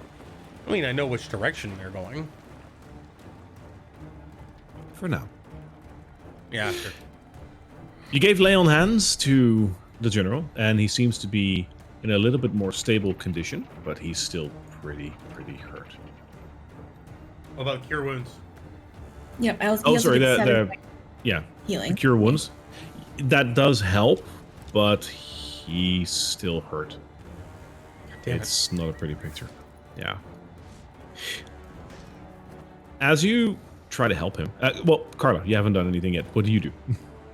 I am looking around for where that attack came from, and I'm basically holding invisibility. And if I see someone approach, I'm going to turn invisible. Cool. You're looking around, and as you, look around, you notice that on the side of one of the barns that is currently on fire, a small tail is coming from, what seems to be the mist.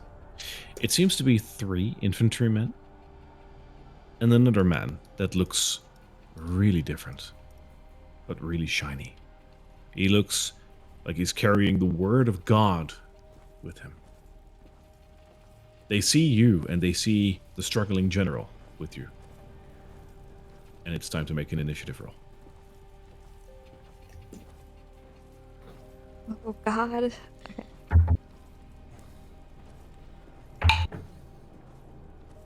Woo. 19 for me. 22 for me. 22 for you? 17.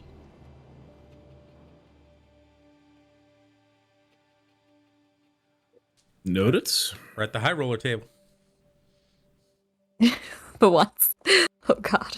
Yeah, for what exactly? I wasted my good roll on initiative. I know, that's a good roll. It's a good roll. If you could do anything at the start, it's a good roll.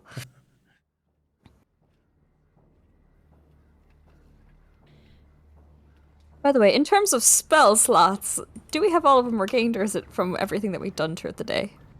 You've done a full rest for that. Go ahead. Nice. Good point. I should have said that earlier, but yes. Even though you haven't done your long rest, go ahead and do a long rest. I don't think I had actually done anything beforehand, so I also have a question. Whenever you get to a good point where you're prepped and everything, Yep. The skeleton thing. How do I actually apply that in D&D Beyond, or do I just? It is a just count it. Okay, It's a add plus one on your okay. plus one on your attack rolls. Okie dokie. All right, you guys ready? Ready? Yep. All right. The soldiers that are surrounding this man are equally taken aback from you as you are from them, apparently. But the man standing in shining silver is not, and he looks at you and he lets out a bellowing roar saying, "You should not have come to our lands. We will defend this till the last man. What you're doing is unjust, unholy, and terrible, and for that, you will face the wrath of Argynvost." As he says that, he rushes forward.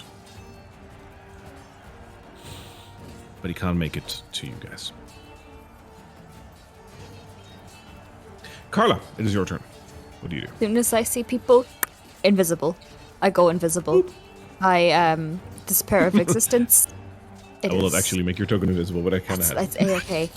And I'm going to start sort of moving basically away from where I was standing. Is this like a little boulder or like a fern? Yeah, sure. It is. Yeah, I'm going to try and like park myself sort of there.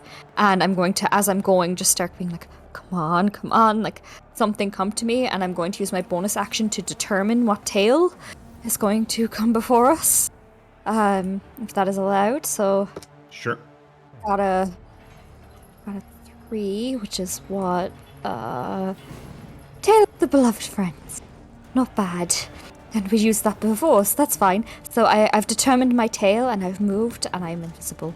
That is where I'm going to stay. And that's Right. my roll. That's my turn. Any information on the tail just yet, or will that come later? I've just determined which one is after being brought up. Next round is when I can cast it. Got it. Okay, just want to make sure. All right. Next up is John. All right. John is going to. First of all, I have to make sure this will actually work. Bless your choice within range. Okay, cool. He's going to cast Bless, and it's going to cover Casario himself and Carla. Not Strahd? No. Okay. Well, I mean, this is all a dream, so gotta protect the friends. I would just ask. Well, yeah. No, so like in his mind, friends. So he's going to step forward, interpose between Strahd and this newcomer, and also somewhat the new people coming up, and hold up his maul in sort of a defensive stance, saying, "You should not be burning these buildings. These people need to be free of your tyranny." All right. And that is my turn. All right. Casario. All right, so Casariel's looks to see the guy approaching, and she also sees the 3 people that were back with him. In between them all, I will cast Calm Emotion so that it will hit all of them. Yep. So it's a 20-foot sphere. So I'll cast Calm Emotions on the place there so that it hits them all, and they all must make a Charisma saving throw. It's for the infantry, right? Yeah, it's all of them. It should be the infantry and this guy here. It should be all 4 of them. If it hits him, it should also hit John, or can you decide who? Like, it's a sphere, right? Each humanoid in a 20-foot radius sphere centered on a point you choose within range must make a Charisma saving throw. If you want to do it like that, I'm fine, but then it also hits John. I'm okay with it. Okay. I'm pretty calm. You said Constitution saving throw, Just right? what I say. It's a Charisma. Charisma saving throw. Uh-oh. Yeah. That makes it a little bit difficult. Let's see. Nope, that's a 3 minus 1 for the infantry, so they fail. The paladin, however, has a... Yep. The paladin totally makes it with a 21. And All then, right. Oh my god. am I rolling? Yeah. All right, cool. What do we need to beat, by the way? Like I said I totally make it, but I assume that you don't have 21. No, 14. Yeah, I get an 18. Once again, bless So you does save. apply to savings, so throws. So. Yeah. All right. So at least the other 3 infantrymen see us as not a threat. So maybe they're a little confused back there. At least they won't run Okay. up and try to kill us. Okay. I hope. Yeah, and that's all for me. I did it pretty discreetly. I'm just gonna stay here next to the general and make sure he doesn't die on us. Cool. The 3 infantrymen rush up a little bit. And while they're running, they sort of like run, then go into like a sort of a hop step, and then they sort of stop, and they... all 3 just staring at you. Like, What was they I look at doing? they look at the burning barn behind them, and then they look at the 3 of you, and they look at the paladin, and they say, "Sir, these people need help." And that is the end of all 3 of their turns. I love it. You ever go into a room and you Well forget done. what you were doing? And, It's yeah. exactly what happened here. Yeah. You just go into like combat during like a life-threatening war and just forget what you were doing. My god, that was great. That was beautiful. Oh, So, the paladin... Hang on. One other relevant question. Whenever you're ready. Yeah. Yep, go ahead. We last night we had rolled and I had failed a Constitution saving throw and got a point taken off my Constitution. Is that Yes. still in effect?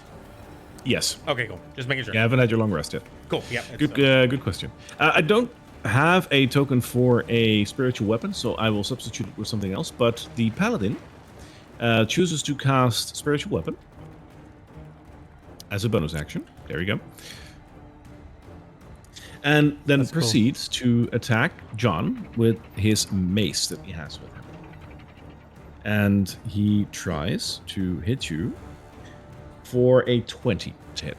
That hits. All right. He hits you for a grand total of 3 bludgeoning damage. Okay, he, like rings my bell pretty good. Okay. The spiritual weapon itself can make a bonus attack on its turn, so it will. Nope, it won't, because it does a 5, so that misses, I imagine. Yeah. So I imagine when the spiritual weapon was conjured, John like looks over at it and he blocks it and he gets hit by the paladin in the side. Fair enough. Okay. I like that.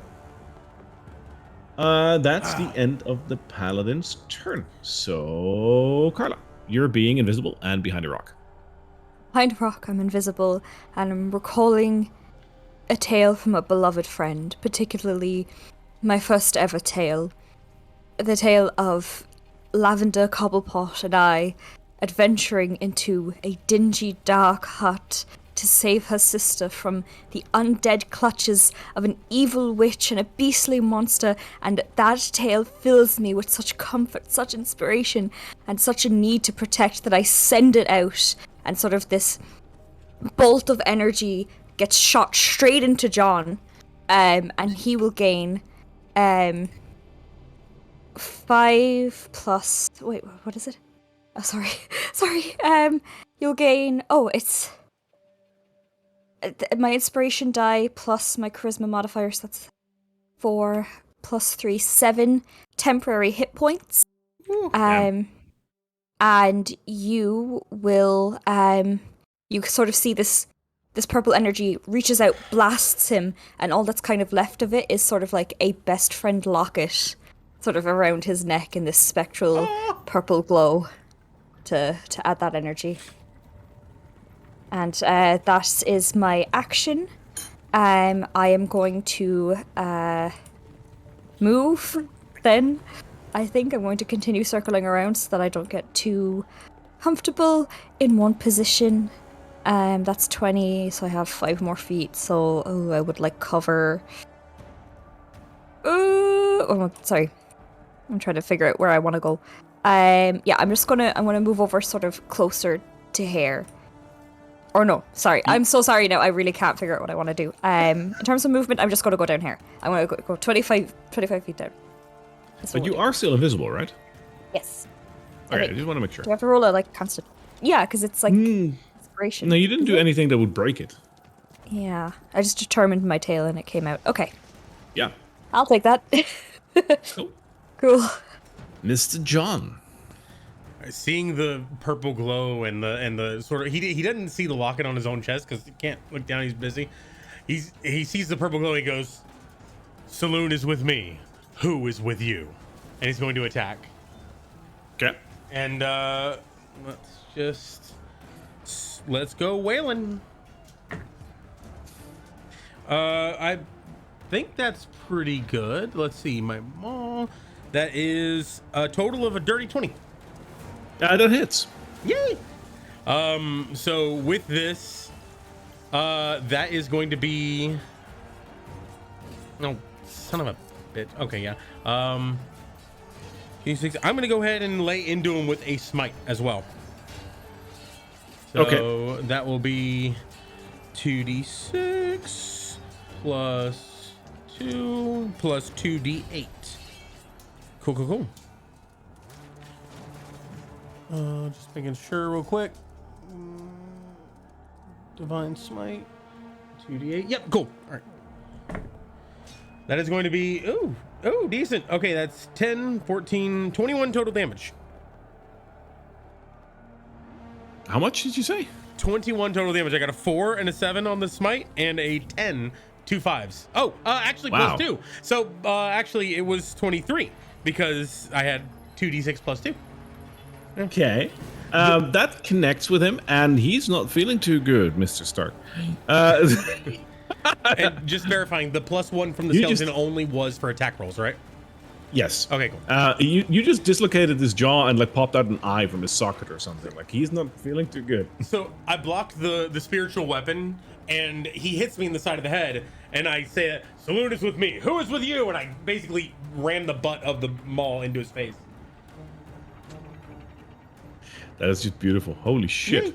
Okay. Okay. Casariel.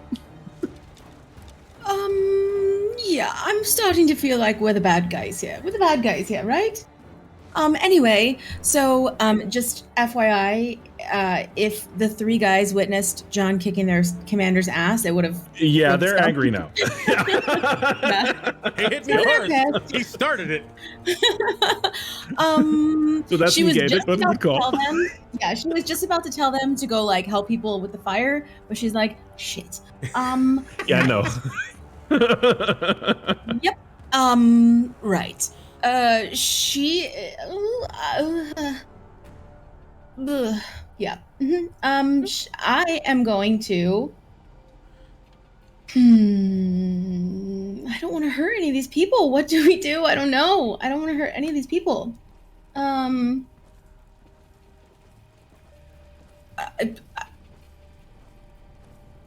gonna cast Moonbolt at one of the guys, the very far left guy. Okay. That's a 9 plus 6. 15? 15? Yeah, hits. Dang. Okay. Oh. That is a 10.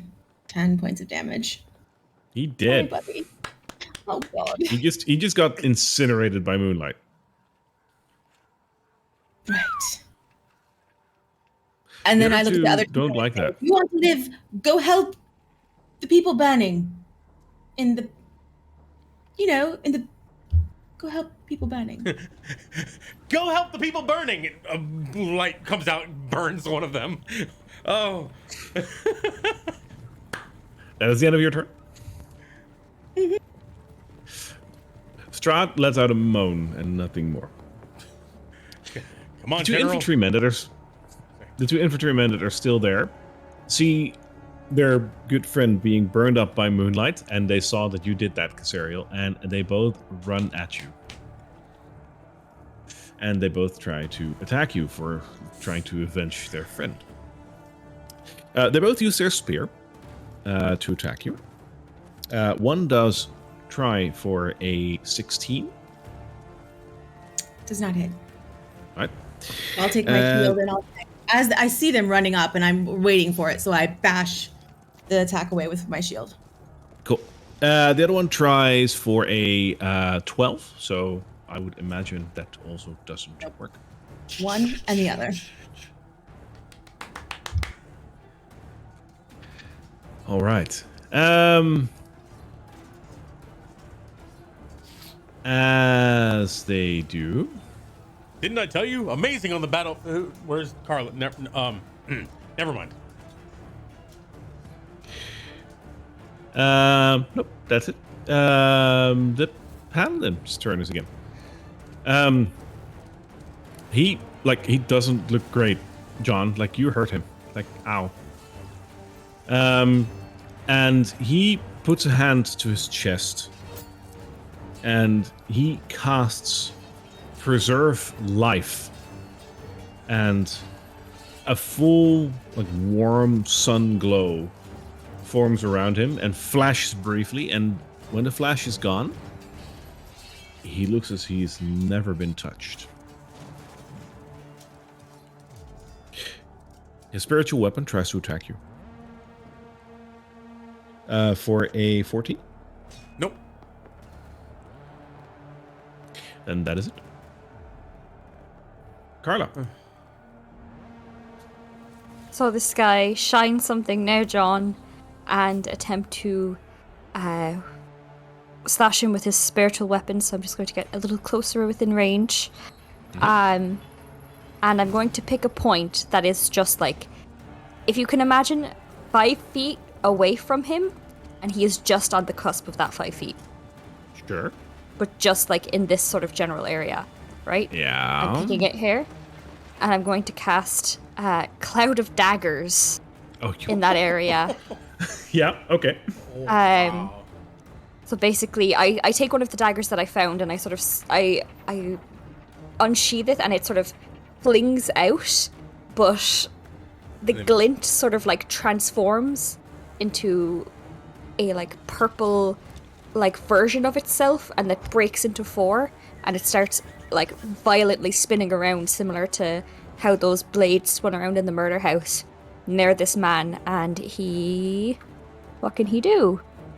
He just takes damage. There's no saving against this?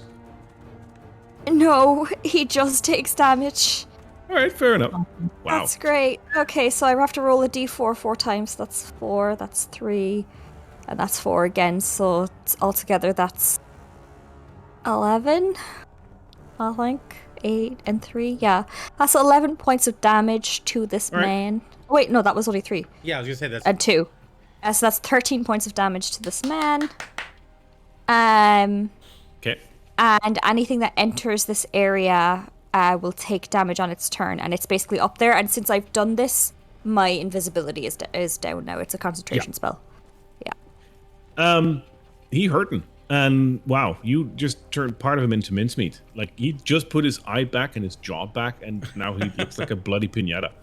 Yeah, I imagine he like fixes the front part of him, and then from the back, the blades start like cutting into him. Just he's making flayed. mincemeat of his back. Yeah. It's not pretty. Yeah. All right, Jesus John. reference.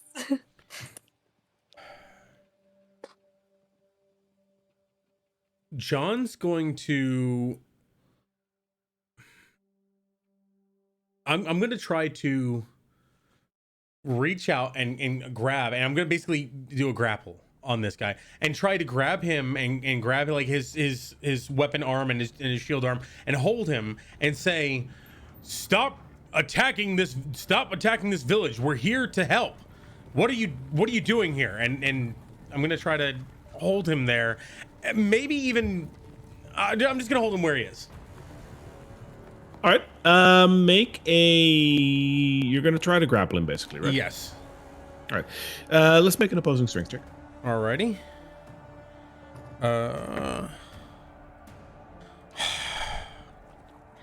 I rolled a natural 1, so I got 3. And you get a natural 1. I got a 14. So you grapple like a part of the bit, like a bit of flesh that was like hanging from his backside because of like Carlos' doings. So you got a piece of meat. Yeah. So Do with that what you want. Still said the But same no, you thing. don't have him grappled. Oh God. Still said the same thing. He's like, why are you burning this place? Stop attacking these people.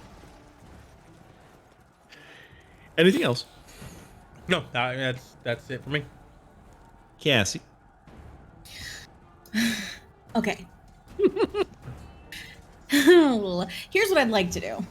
I'd like to cast. Can I find a point that's 20 feet away where this spell would only hit these 3? I feel like maybe, right? Like, okay, there. Oh, it would hit me too, though. Can I cast sleep on myself? I guess I could. It says. Yeah. That's not outside of the realm of possibility. You can. If you don't want to hit anyone else but enemies, you can hit the one to your right and the paladin. That should be feasible. But any more, and you will hit party members. Yeah. Okay. Yep. I'm gonna try to do that. I'm gonna try to hit the 2 on the outside with sleep. All right. Go ahead. Go to sleep. Go to sleep. Okay. And that is just so I'm just gonna roll. That's just a hit point check, right? Like the amount that you rolled versus their hit points. Yeah. It's in a. Wait, okay, hold on. It's rolling in D&D Beyond. Wait for it. Okay, it's 18 hit points. So in order of how many hit points they have, which I would imagine would be like little wacky first. Yeah. If So you have- that one is just that one just falls asleep. The paladin is hit by it very briefly, but stands on his feet. Okay. All right. Fair enough. Okay, so this one falls asleep. Yeah. And then I don't have them. Just Plus we shouldn't asleep. kill them. Oh my God, that's awesome. All right, that's it. I'm just gonna look at the other one and be like, really? Do you really want to fight me? Must I kill you? Must I kill you? I'm just gonna point at his friends.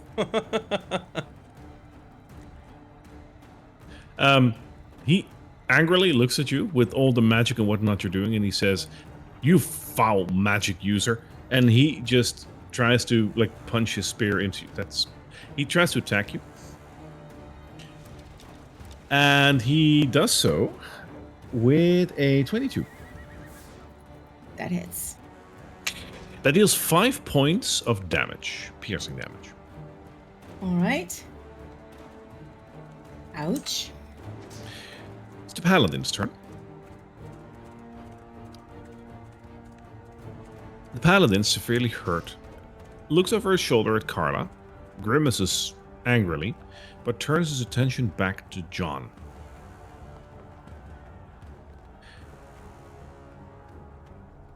And he raises his mace, and he tries to hit you, John. For a 14. Nope. Blocked. Alright. His spiritual weapon tries to attack you as well. For a 20. That's gonna hit. Alright, that hits you for 4 slashing damage. Youch. Like I only have one weapon. I can only block from one side at a time. Fair enough, right? Yeah. Carla. I am going to do something kind of stupid. 5, 10, Welcome to the 15, club. 20, 25. I am going to maneuver my way towards Strahd. Who is he just lying on the floor? He is, and he's still bleeding, but he seems to be in less of a worse shape than when he was hit. I'm going to rush over to him. I'm going to pull out one of the silver daggers that I have. I'm going to try and grab the back of his hair and hold the dagger up near his throat and try to brandish it towards the paladin. And I was and say, "We do not know what this war is being fought for. We do not know which side is good. Interesting. Explain and you won't die." All right. Carla, as you do that, you hear a group of people that are rushing into the village from the north. It is a group of 3, but you can see more of them. They're wearing similar clothing. They're rushing towards all of you. They're wearing very colorful clothing with with little coins and metal bits attached to it, and by all means, you would recognize these people as Vistani. And they rush towards the group, and they see what you're doing, and they say, please, let us help him. He's hurt. You're all hurt. What are you even doing?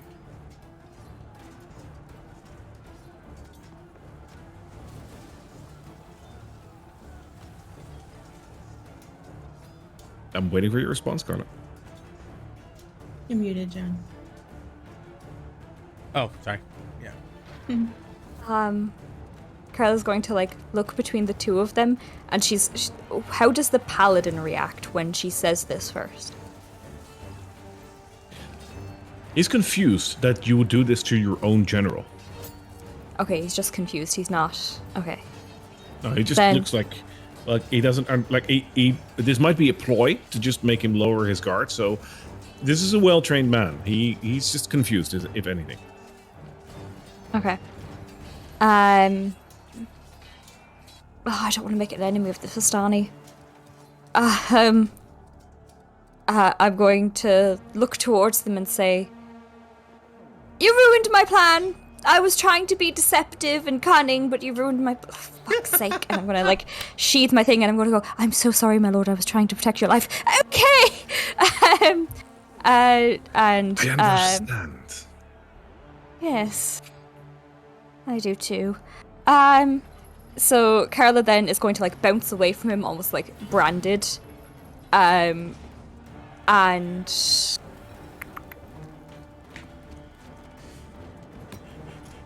she's going to put out her hands and be like, "Can there be negotiations? Can there be no bloodshed?" You ask the paladin? Everyone. Right. Everyone that is present. The paladin will react to that, and he says, "It's too late for that." Then he has to feel 4 daggers going into him. Okay, go ahead.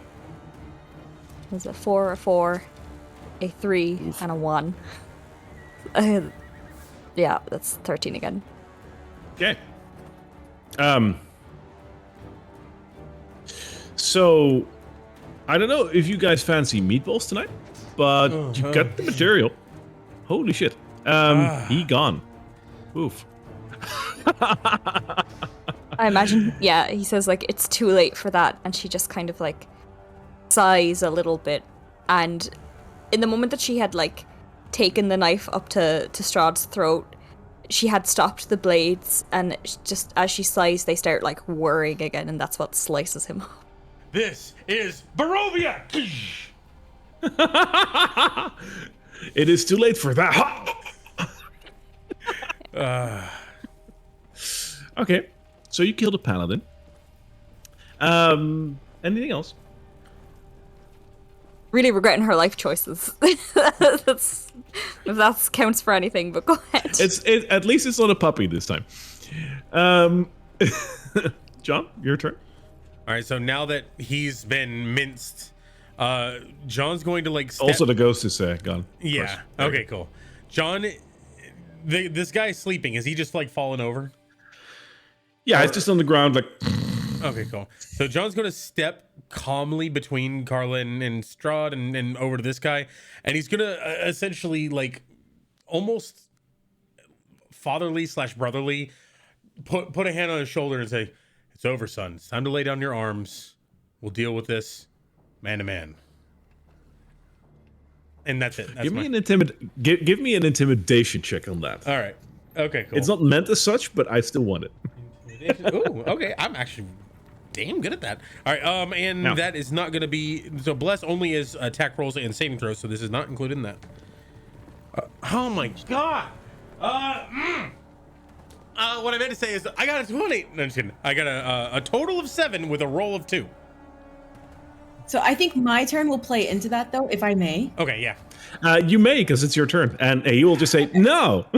So he's just stuck me with his spear, and I was trying to be diplomatic, but in that second, John comes over, and he's also trying to be diplomatic, but Casariel's eyes just turn pure black. The tips of her fingers, from her eyes, all the veins in her body turn black, all the way down her arms, the tips of her fingers, and she just grabs him and casts inflict wounds. So she goes straight up demon when he wounds her. Plus 1d4 for your attack roll. Yes, I forgot to do that last time. There's no saving. Is there a saving throw against that? It's just an attack roll. It's an attack roll. Yeah. Ooh, it's 19 plus 3 to hit. How much? 19 plus 3. Yeah, no, I'm not even gonna have to check. Like, this is just a poor infantryman. No. That's just the attack. Just force choke this guy. A poor boy. It's 3d10, so it's that's to hit, and then Okay. 8, 10, 18 plus 8, whatever that is. It's a lot. 26. She's pissed. 26. 18 plus 8. Jesus Christ. Monster kill. All of if these poor 3 Vistani coming up are thinking that she was a good guy, that is over with. She looks like a straight up demon. Eyes are black. The tips of her finger are black, and it just goes into this man. It turns his eyes black and all of his veins black, and he just falls over.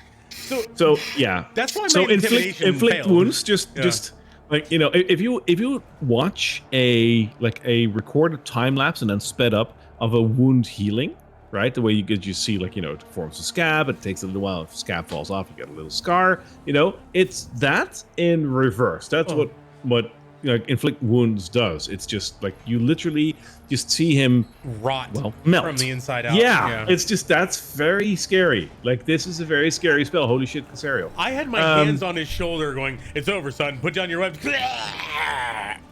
Yeah, you just feel your hands sinking into him while this happens. That is fucking filthy, and I love it. After she realizes what just happened, she just sort of like shakes it off, and her eyes turn purple again, and she just looks at John. Well, nicely done.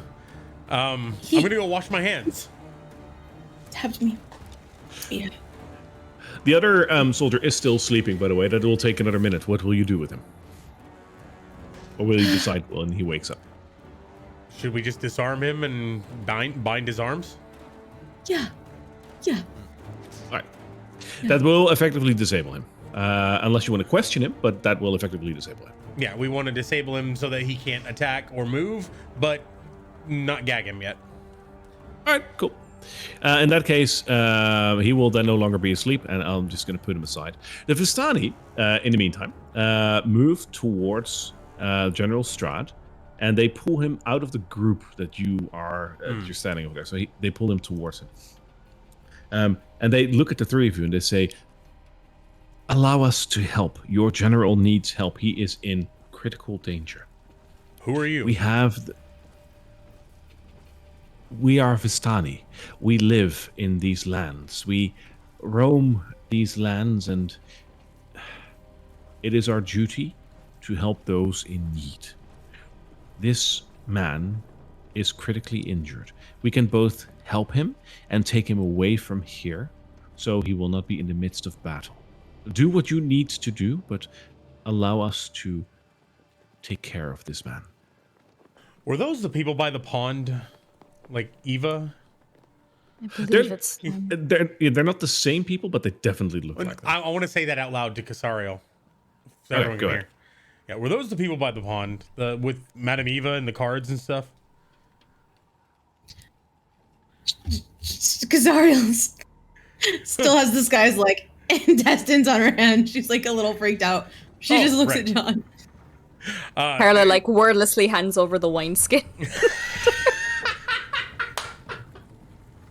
She'll just like kind of flick off the gross like black ooze from her fingers and just chug. Yeah. Shake it off. Shake it off. So yeah, Also, like, you're visibly wounded, right? You were stabbed, or were you stabbed at? Did he ever hit you? Yeah. He did. He Okay. did hit me. That's what caused the All right. demon face. John's gonna come over and like sort of tend to you. Come here, let me take a look at that, and lay on hands 2 points and kind of try to calm me down. Thank you. You Does the general wish to go with you? And kind of look at Strahd. He looks up and he says, "Perhaps it is better if I am tended to before I join the battle again. do we know I these have met people, these sir? people. Oh. I have met these people before. Not these three particular, but I know of their movements in these lands. I feel confident that I am safe here.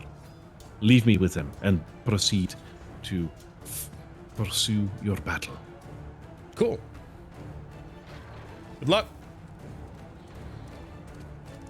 You let him go with him? He basically just said he's doing it, right? Yeah. Just asking if you let him go. You guys cool with that? Yeah. Carla? Yes. Alright. They drag him off to one of the wagons that they have nearby, put him into that wagon, and they drive off.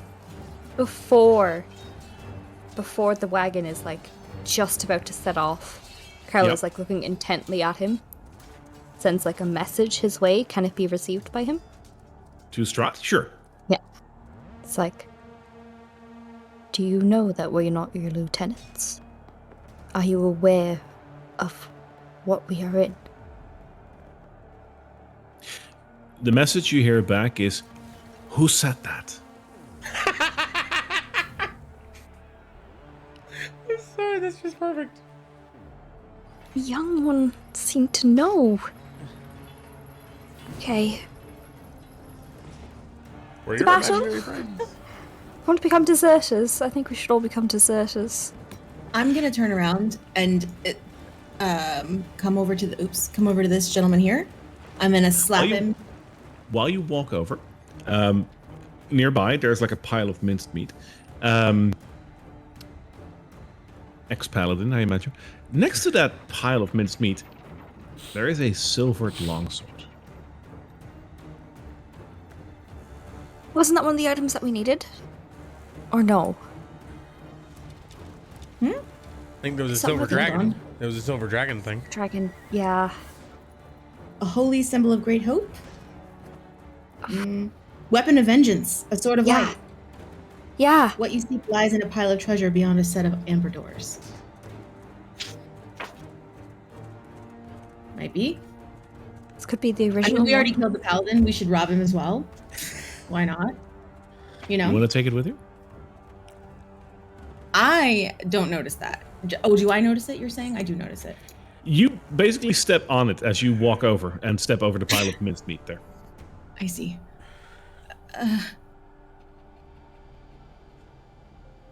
I'm gonna like point it out to John and Carla. Huh. Is that the weapon he was using to attack me, or was he using a mace? He was using a mace, but he had a longsword on him as well. Odd he wasn't using that in battle. He was carrying it. Do you think he had another purpose for that weapon? Let's ask his friend. All right, wake up. What? What? Hi. Good morning. Listen, my friend is going to ask you some questions. If you don't want to end up like him, I suggest that you would answer them truthfully. I answer everything, I promise. Great, Carla? Oh, yes. Just to be doubly sure now, I'm so sorry to do this, but I just have to make sure you're being honest with me. Are you okay with that? Are you And she's gonna gonna cast Charm Person on him. This poor man. All right, that's a what check? Wisdom 13. Wisdom 13. He totally saves that with a 19. He's just scared of you, like so scared that he actually can't be charmed at the moment. Okay, his mind's not with him. Hopefully that'll help. what are you fighting for? What is the general purpose? Are you being invaded, or is it sort of a situation where, you can be honest, do you have a tyrannical leader that's like ruling these lands horribly?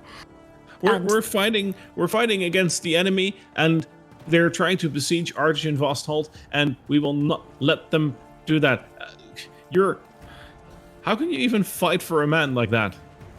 What has he done? He has besieged these lands. Again. Why? He told us that these people were under tyranny. Well, they are now under his tyranny. Oh, no, Arjun Voss. Yeah. Was he a good leader? Is he a good leader to these lands?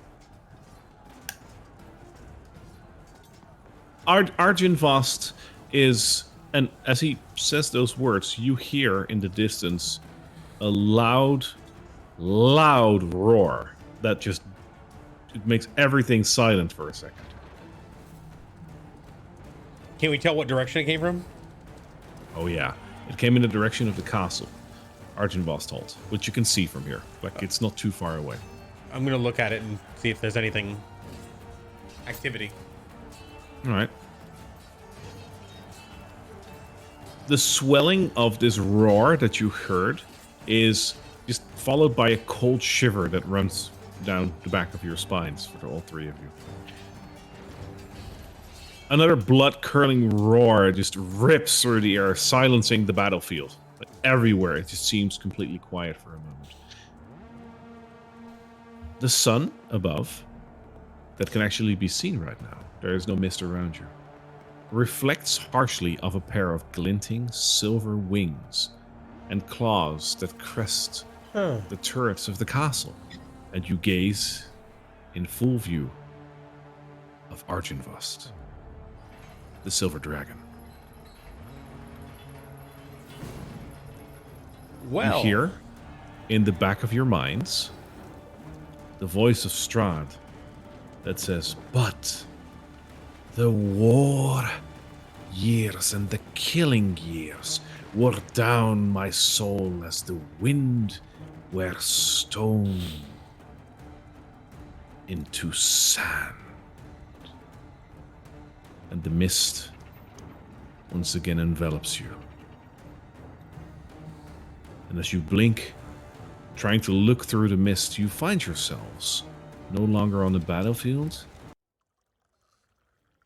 but in a bedroom. What the shit? I imagine John was actually like standing and kind of falls onto the bed and is sitting now. Sure. Do I have stuff on me? Am I covered in black gore and grossness? Or am I all right? Not at all. However, you are holding a silver longsword. Score. This is epic. Do we know who that Cereal. paladin was? Can we tell? Sorry. Yes. No idea. No idea. Okay. However, you do feel enlightened, if you will, to such an extent that you, Casariel, can now cast Unseen Servant once per dawn. Ooh, because You've of the completed sword? chapter. You have completed chapter 1 of the book, and the book bestows that upon you. Oh my. We- Okay. That's awesome. Amazing. I don't know what that does, but I'm going to look it up. That sounds real cool. Unseen Servant is really cool. Carla can tell you all about it. Yes, I have a little napkin. I can do it. Never mind, that's not important. What the Oh, fuck? is that Boo? That's Boo. What Boo does. Yes, so I called Boo up and he just potters away and does things like steal things for me.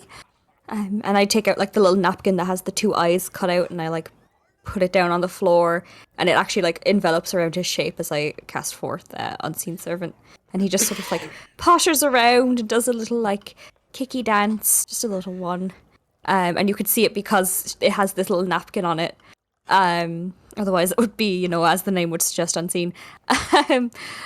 And she's just going to let that like play out for a little while and just kind of like stare at it.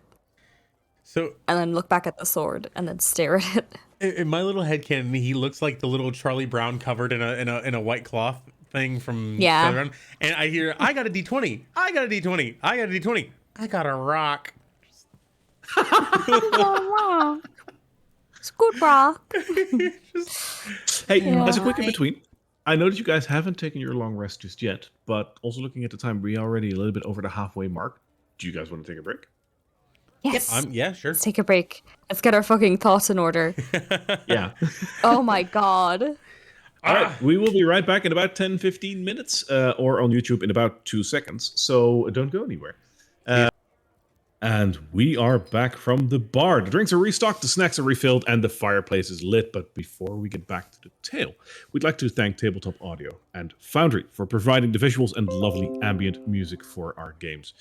If you'd like to elevate your games, check them out today. And if you want to enjoy the tavern, you can always join our Discord. We hang out there during the breaks and love to see the memes you bring and hear all about the tales of tables, or the tales of the games that happen at your tables. So feel free to join us, and we'll love to hang out with you. And because you love us so much and you want to see more of us, you should check out the rest of our content. We've got Instagram, where there's amazing crit fails and crit successes. Very funny, good stuff. We also have TikToks, and the fact that you haven't liked and shared all of them already is a little disappointing. You should go do that right now. No, but we've got some really great content all over in there, and if you want to check these episodes back, we post them every Monday on YouTube. It's great. Of course, if you want to, you can also join us live, as the people are doing right now already on Twitch. Each Saturday, we live out our tales here on Twitch at the Gilded Flask. Before our break, our heroes were pulled into a book, no less. Like we all know that feeling, right? Like you're reading a book and it's so compelling, it feels like you've been pulled in. It happened quite literally with you guys. And you saw a glimmer of the history of Barovia, and you were It reminds me. out again. Have you ever seen the movie The Page Master? That half animated, half real book movie about the kid who goes to the library and gets pulled into the books and makes friends and stuff. It was That feels like a movie that I haven't seen in like 20 years or something. so it's a long time ago. Yeah, but I believe I've seen it. Yeah. So that, but with a book from Strahd. D&D equivalent. Oh yes. Being pulled out of the book again, you have netted a silvered longsword, which is just a normal longsword, but silvered. It looks very pretty though. And Casariel has learned the spell Unseen Servant that she can cast once per dawn. At one point, Casario, this is out of character. Were we trying to get you a weapon? Like, I feel like that was a thing early on. Yeah, I found one, but it wasn't this one. It wasn't as good. Mm-hmm. Well, I'm assuming. I have a short sword. This is a long sword, right? Or is it a broadsword? No, this is a longsword, so it should give you like 1 or 2 extra damage, and it's silvered. So hey, it also I think Nice. has the versatile property, so you are able to like smack with 2 hands if you choose, but you already have a shield, so. yeah, you can one hand, 2-hand it, but with a shield, I'll assume that you will use it one hand unless you specifically tell me that you're dropping your shield. Badass. Other than that, you haven't taken your long rest just yet, but you are in the room, and well, it is getting close to midnight at this point. Fuck. That dream I'm sorry. was very Did tiring. that happen to everyone? Was everyone there? Did everyone experience that? I missed. I'm not really one for war so much, but I did miss that like architecture. I knew what someone told me what I was doing. I did it. Discipline.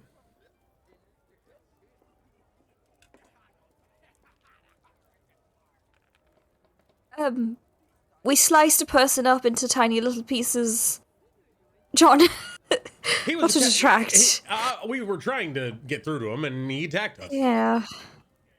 I agree. Yes. You should definitely try to avoid violence if you can. Try to Was use your words, but was it real? Like, did someone actually die, or?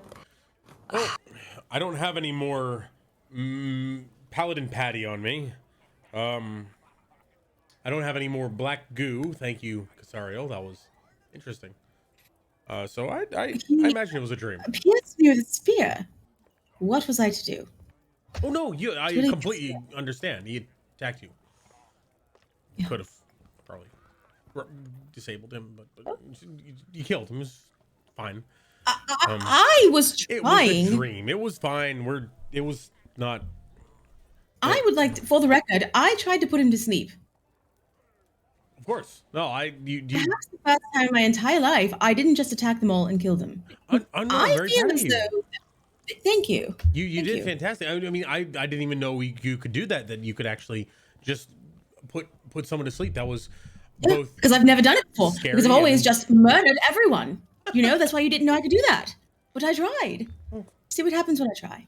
you as with most things, you were very effective at it. Oh, that's sweet. It was a very interesting dream. Very left me feeling a lot more tired than I was, which dreams don't normally do. Would you guys like to get some sleep? Did we? Don't you have a book about Argent Voss? Yes, I read it a little bit when we were at the tavern. Apparently, he used to be a nobleman. And he knew of a place called the Amber Temple, which is this sort of repository for evil power guarded by the forces of good or something. With some warlock order. It's quite complicated. I'll like show her the book, and if you, out of character, if you check the in-game handouts, you can see sort of the information that's in there. But it talks about the order of the dragon, but it never mentioned him being a dragon. Wonder what made them all turn evil like that.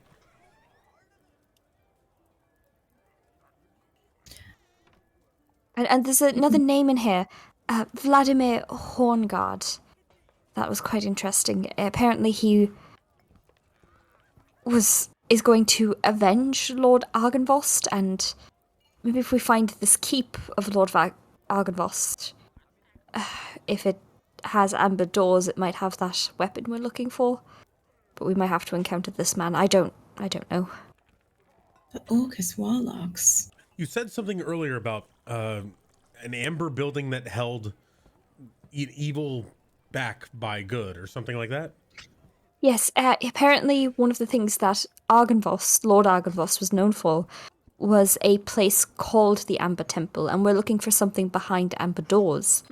And there. it was a repository. Yeah, so basically a place of evil power. So there was evil within it, but there were forces of good guarding it, maybe pushing it back against, for stopping it from, taking over the world.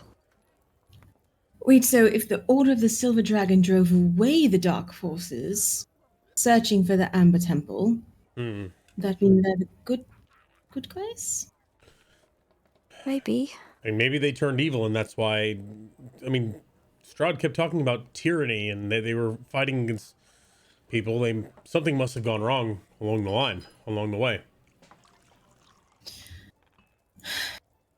Very confusing. It's a very lot of information. Maybe we should sleep, and then just we should do one thing at a time, one good at a time, right? Let's Yes. go to sleep. We'll wake up. We'll go talk to the Burgermeister. We will not, John. We will not mention any improvements that need to happen to the city, that we are unhappy with anything, that your head hurts, that your arm is too tight, any of that. You are only happy. I don't think you're looking me in the eye, and that worries me. Thank you. Fine. It's his city. I'm not here to change their politics. It's not a. I mean, there's no need for the stockades. What's the deal with the children having to? No. No. Fine. Nope. Get it all out Nope. now. Write it in a journal so that at least it is said by you, just to paper, as opposed to a person. And then when we leave, you can give it to him, because then there's no way that he could kill us, because he'd have to come outside the walls. I don't think he wants to We do might have that. to come back here, so maybe we'll save that later. Yes, when we know we're leaving Barovia. Hopefully.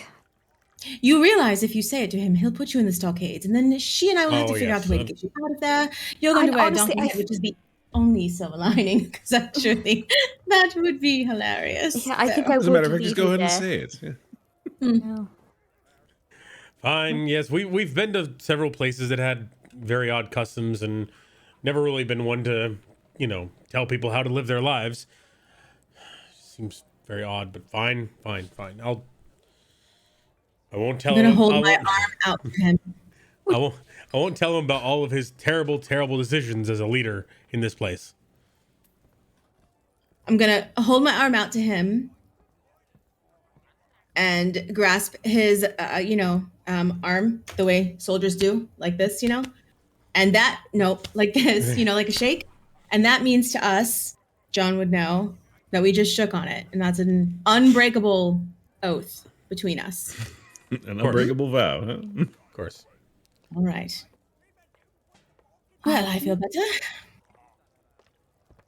I don't, so I'm going to take first watch and stay up reading a little bit, if you don't mind. And I'll wake you up for yours. Do you guys want to do a watch shift? I mean, it's fine, but Probably will be best, not gonna lie. okay. Yeah. So Carla's first watch. Who wants to have second? If you want to have that. I'll take second. Yeah, I'll take the morning. I can wake up early. And during my watch, I'm going to obviously read the book on Algenvoss. We know the information now, but it's just to canonize it. And as I'm sort of reading it, I'm going to start like pulling at like the bed sheets that are there, and I'm going to start like ripping them up and sort of like creating a little like cloth dummy. And I'm going to take the blue bed sheets and rip that up and like put little like blue clothing on it. And that's what I'm going to do. Kind of as I'm like flicking through the pages trying to make sense of whatever the fuck I'm reading. I'll just create this little doll with like blue clothing on it.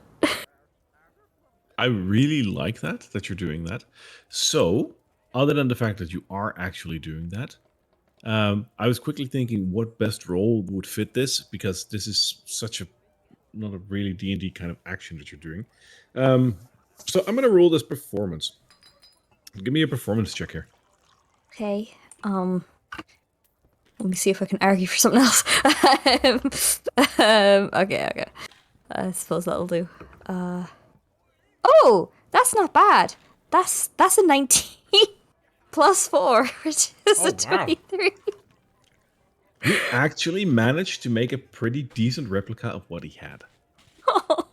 That is so kind of you. Good to know.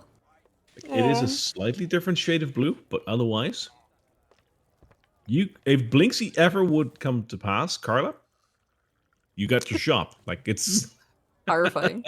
Horrifying. I don't think she's gonna go into it, but for John and for something to do, that's not just thinking of everything that's occurred. Touched. She hasn't given it to you yet. I know. I as Daniel am touched by what you're doing, but regardless, John is asleep. She'll like stop on occasion when he lets out a particularly loud snore and think, is this worth it? She keeps going. so. Did anyone want to take second or third watch, or are you just sleeping? I'll take second. Yeah, I'm waking up early to take third. All right. So all three of you can take a long rest. First of all, the three of you, all three have outside of your waking hours, of course, for the watch. All three of you have a relatively very pleasant dream. You guys have been through a lot so far, and the book and whatnot. I mean, that is something to normal people would have nightmares about this. This is not something that you would encounter every day, but the three of you have a sound sleep. And you feel rather well. Casario, in your case, other than having a very good sleep, in your sleep, you hear a particular song that you haven't heard in, about a day, since you did hear it the last time you slept. But in your dream, you hear a song that you picked up when you were with the Vistani near the lake. And the song seems to be haunting every single time you dream. so familiar. And you feel that you know the lyrics to this. Almost. It's so familiar. Nevertheless, the dream is very pleasant, and after your sleep, you do wake up feeling refreshed and ready to face another day.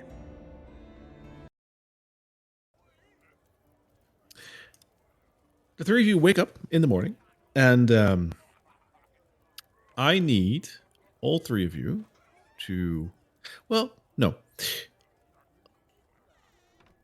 Let me rephrase that. All three of you wake up this morning, and all three of you feel rather hungry. It's morning after all. And of course you can go downstairs and get some soup and bread that they have, but you do have pies on you. You have an option to eat one of those pies. It is where for sale, but you can eat it. What do you guys want to do? You're hungry. That's profit, baby. I'm going down for soup. Okay, John? That soup was actually not bad. So I think if we had to eat the pies at the Blackwater Tavern, I'd probably dig in to our own stash. But soup it is. Soup's on. Okay, Casario? I can tell my compatriots are more into making gold than giving me one of their pies, so I will follow them downstairs and have some. You will not, however, because all three of you might make this plan to go and get soup, but as you get out of bed and start to get ready to go downstairs, you find yourselves eating a pie. All three of you. You couldn't help yourself. They really are that good. You know, all three of you eat a pie. I'm thinking that soup was pretty good. I'm definitely going to. I'm already getting a pie out. Never mind, I guess. This is what I'm doing. It's really good. Tastes pretty nice. Carla, you get a sweet potato pie this time. John, obviously, you get the vegetable and chicken pie. Yeah. That is your favorite. Casario, it's vegetable for you this time. You do like it. It's good. I need all three of you to make a Constitution saving throw. Thank God. Whatever fucking God is looking down on me today. Oh my God. Does this include with my -1 in Constitution from before? Yes, it does. Okay. Flat 15. Add or subtract. 11. Okay. Natural one. Okay. Carla. Yes. You feel particularly unlucky today, and it seems that you have a disadvantage on attack rolls and saving throws. Casario and John, for you, the pie hit just the right spot, but still, I need you both to roll 2d4s.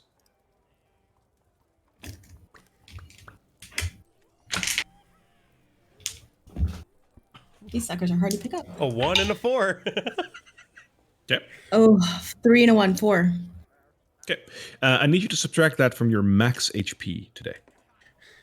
And that's still including my previous -4 from the Constitution. Yes, sir. Oh my God. Okay. Casario, in addition, you have a -1 in your Constitution today. 5. Oh wow, I'm feeling pretty weak today, guys. So do we realize that we just ate those kind of against our will? Or are we just kind of unaware? It's kind of weird, right? Like, you settled for eating soup and you were getting ready to go downstairs and eat a pie.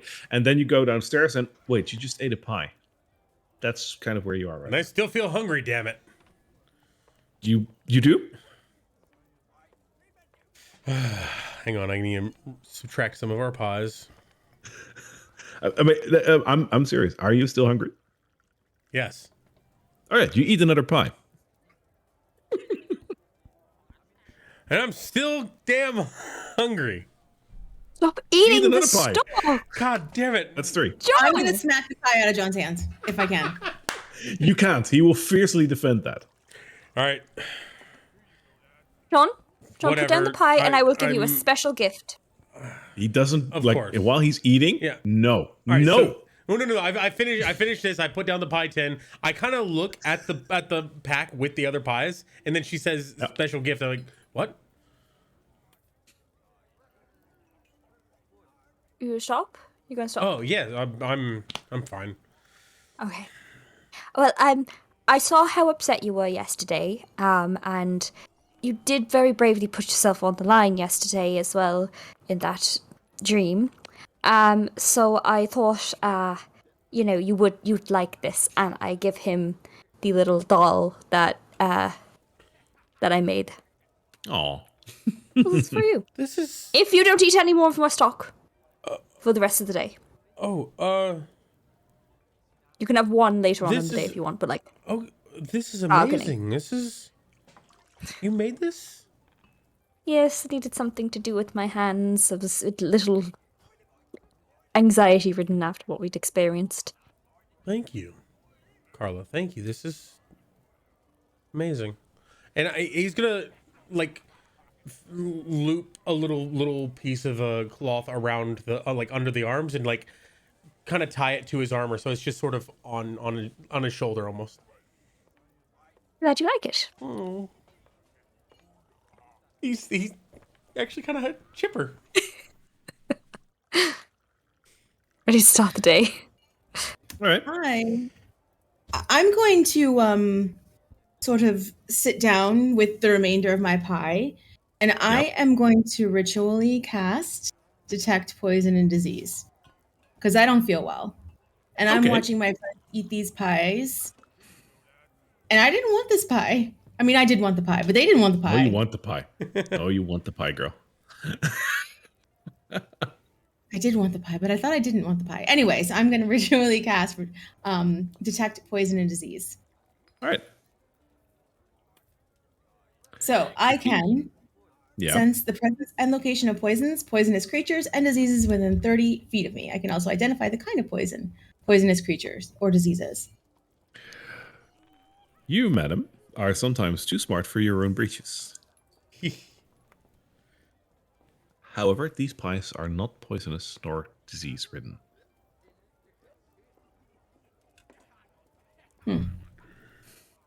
I'm then going to detect magic. I'm going to ritually cast Detect Magic.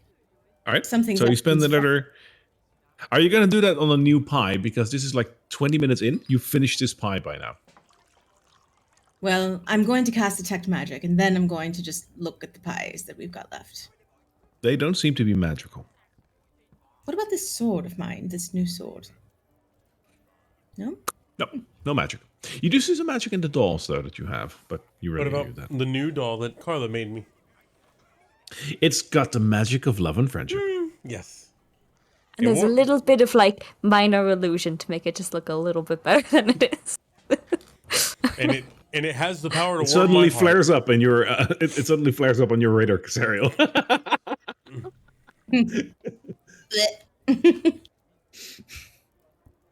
Hilarious.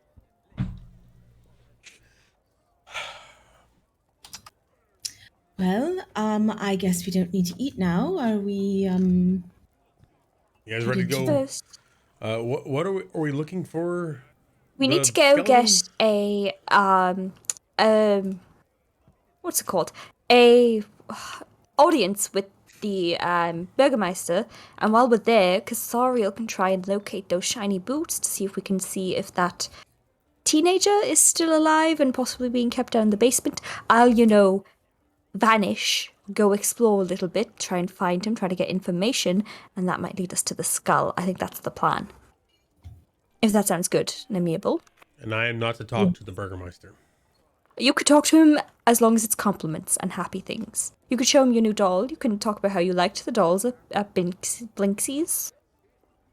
Just focus on the positive, You have a very nice town with lots of strange and weird and disturbing customs. Okay, I'm As not long gonna as it's said with a smile. Close. you promised, John. Yes, of course. I promised, and an oath is an oath. All right, so just so everyone knows, this lasts for me about 10 minutes, this spell, and it must be within 1,000 feet, so give or take. 1,000. So, So the whole city. yes. Does it 300 meters? Yeah, kind of. Is it really? Is that how far it is? I'm not really good with numbers. So, There are limitations though, like can't go through like some size right. of stone and wood and whatnot. But 1,000 feet open field, yeah. lead, oh wait, Stone, the lead, spell and can't wood. any thickness of lead. No, just Oh. lead, even the thin. Oh, wow. Nice. Not through stone and wood as well. There's limitations on that as well, I believe. It just says lead. Oh, okay. Spell I thought can't it was locate a an object. There are, Maybe- most of them are that, but this one just says Cool. any thickness of lead, even a thin sheet. Was that the poison you know. one or the detect magic? Let's locate object. Oh, Detect locate magic object. is Okay, yeah. stone and Yeah, all look that at stuff. object works. Yeah, works Okay, everywhere. Yes. okay. Yeah. Cool. Oh, also, I have to speak and do some hand thingies when I cast it, so I can't cast it right in front of the Burgermeister, so I should probably do it before we get in there. Yeah. Sounds good. As long as we get close, and then we can go have an audience with him, so then when he's in there, he's distracted, and I can, do my thing.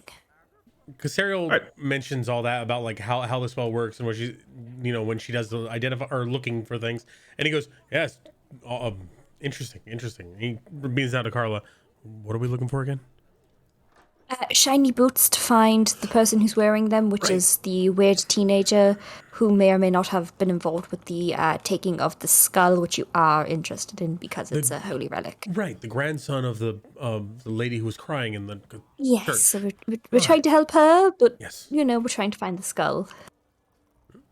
So, which way? And since I won't be able to talk to the Burgermeister while I'm, scampering around and maybe his basements looking for this teenager, make sure to ask him sort of pointed questions so that you can get as much information out of him as possible.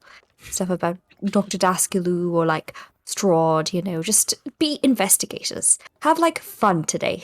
So wait, what are the things we want to know? We want Deskaloo, Strahd, the festivals. The festivals would be an interesting one. Yeah, just asking why, but in a non-judgmental, very open-minded, happy, positive way. So the first two Oh. things, got it. Are we going to ask him directly about Dr. Daskaloo? Indirectly, weird sightings, grave robbings happening recently, like that sort of thing, leading Wait. questions. You're asking John to ask indirect questions. Yeah, I know what I'm doing. Nope, I'm not. Nope. I'm saying that might be a bad idea because what if he is working with Dr. Daskaloo and then we look suspicious because we're asking about him? I mean, he is sort of creepy necromancer, no? And you start playing the angle of, oh, we're looking for extra money and we're not too unwilling to do terrible things. You stop. Maybe we can open with a pie and give him a gift.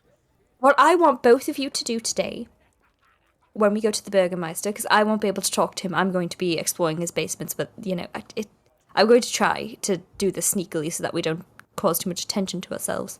What I want you to today is to pretend to be me. Channel He me. immediately gets like crouches down like as far as She he can. kicks him I knew it. You when asked she for is this. that close. Truly, this is your fault because you asked for this. You could have known better. You've known him long enough. I blame you. Mentally, you idiot! What physically? All right, and what if you're caught? Oh, then I've already done many crimes in here. I'll find my way out. We'll figure it out as it goes. That's the important thing about a plan. But I've never been caught before, and it's only if we sense him there. Like if we don't sense him in there, I'll be there. I'll be okay. Great. Yes. So sometime when we're there, you can message me and check in with me, and ask me, and then I'll let you know. Yes. So we can talk Can- undetected. Can your Great. spell find people? The thing you're doing to find the shoes? Can you find people? No, only objects. I can find people, but it's much. I need much more practice for that. Was there anything that he carried on him? The Daskaloo?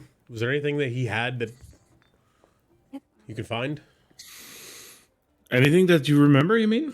No, I'm asking Casariel and Carla. So if we remember, I mean, You know, I I need to doubt he finish would that have kept all potion. the Silver Star stuff, right? I mean, I think we could find him easily if we just asked around. I mean, we could just ask that altar boy. You know, we could go back to my original idea of tying him up and interrogating him. No, because Wait, then what? we will get thrown into jail. This one is only slightly less likely for us to get thrown into jail. let's Alright. Tell the not Burgermeister. tie up Besides, children. news probably is spreading around town with him. Sorry, one moment. All right, Hark! well, What is that? I hear the bells of the church. who are we going to be? Oh, It's like Johnny roulette. boy, It's like the roulette. bells Who am I gonna be? are ringing. From clan to clan. Well, I think we can. Okay, make there's no our actual way. fire. We're good. We're good. Okay. Thank you. Okay. Okay, Guys, I'm not cast dying. fireball. You know, holy shit. It was all in a dream. It was all in a dream. They were all burning buildings. It's becoming real life. Oh no. Okay, so I think Burgermeister will try to find him. If he's not there, then I will come out of hiding, kind of act as if I'm joining you later, that kind of thing. We'll just get information out of him. If nothing else, I mean, he runs the town. Yep. It's a good place to start. I'm fine with that. We'll be very friendly. He looks at Kazaro, very friendly and indirect to you. And if none of it works, we go bully that child. We'll see. So, do you guys want to go back into the inn, or are you just gonna head out? Burger. We're gonna head out. Yeah, Burgermeister. Burgermeister? We've already eaten.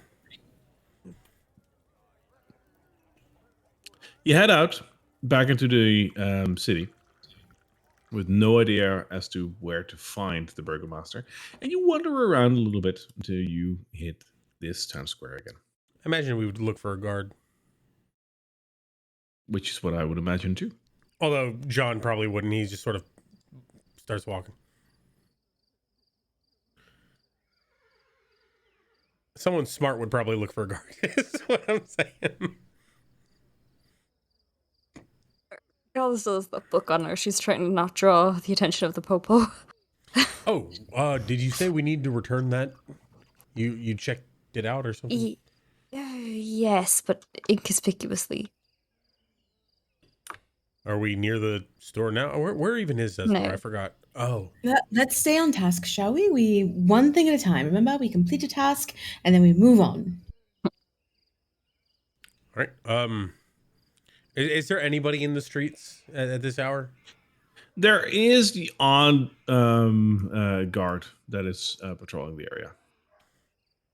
We'll flag him down. Sure. Excuse me, sir. Morning. Yeah. Morning. We're May looking the for... morning Lord guide your day. Yes, it may guide yours as well.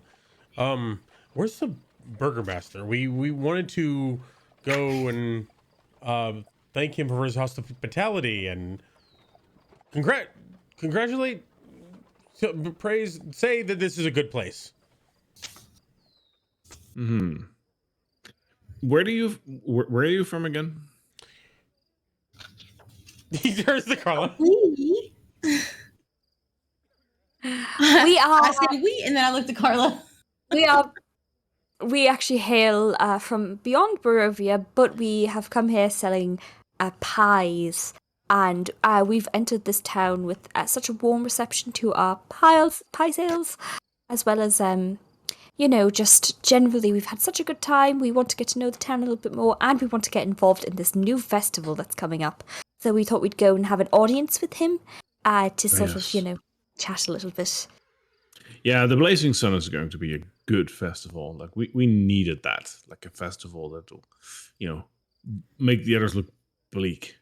Wonderful. Pies, you said? Like are you with the Blackwater Tavern?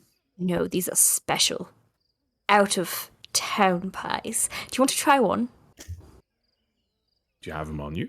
Me too. John just whips around his pack, and he's holding it in front of him now. Like he's showing you're showing the pies? Yes, pies on top. All right. The soldier will approach you. Okay.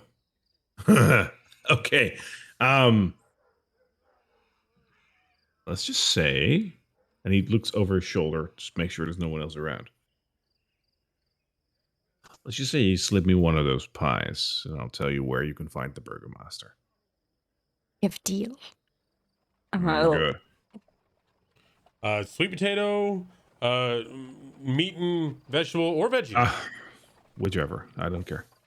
Veggie it The sweet is. potato's very good. Good. Thank you. You just go like down here, and he points to the road that goes south.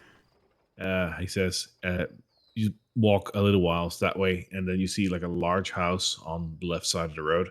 That's the Burgomaster's house. You can't miss it. Does he take audiences often? Like, unexpectedly? He does, but he does have his servants that will guide you. But he should be up at this hour. He's a busy man. He does take audiences. Thank you so much. You're so helpful. And you know, if you know anyone looking to buy pies, let them know that there's someone very special in town. I will keep my eye out for you, and I'm sure my buddies will too. Thank you, he says, and he starts eating his pie as he walks away. Yeah, and as before he walks away, he says, "I have to say, I've been to some places with guards and guardsmanship, and I have to say, this is a very well maintained and fortified place you've got here. Good work." Yeah, definitely.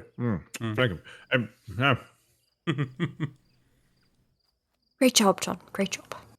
It's true. They've done a fantastic job here. Oh, you weren't lying? Okay.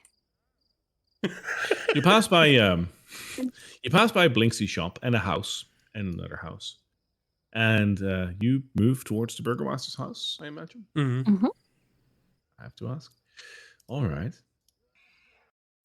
Moving a little further down the road, at some point you notice a very large, well, mansion, if you will.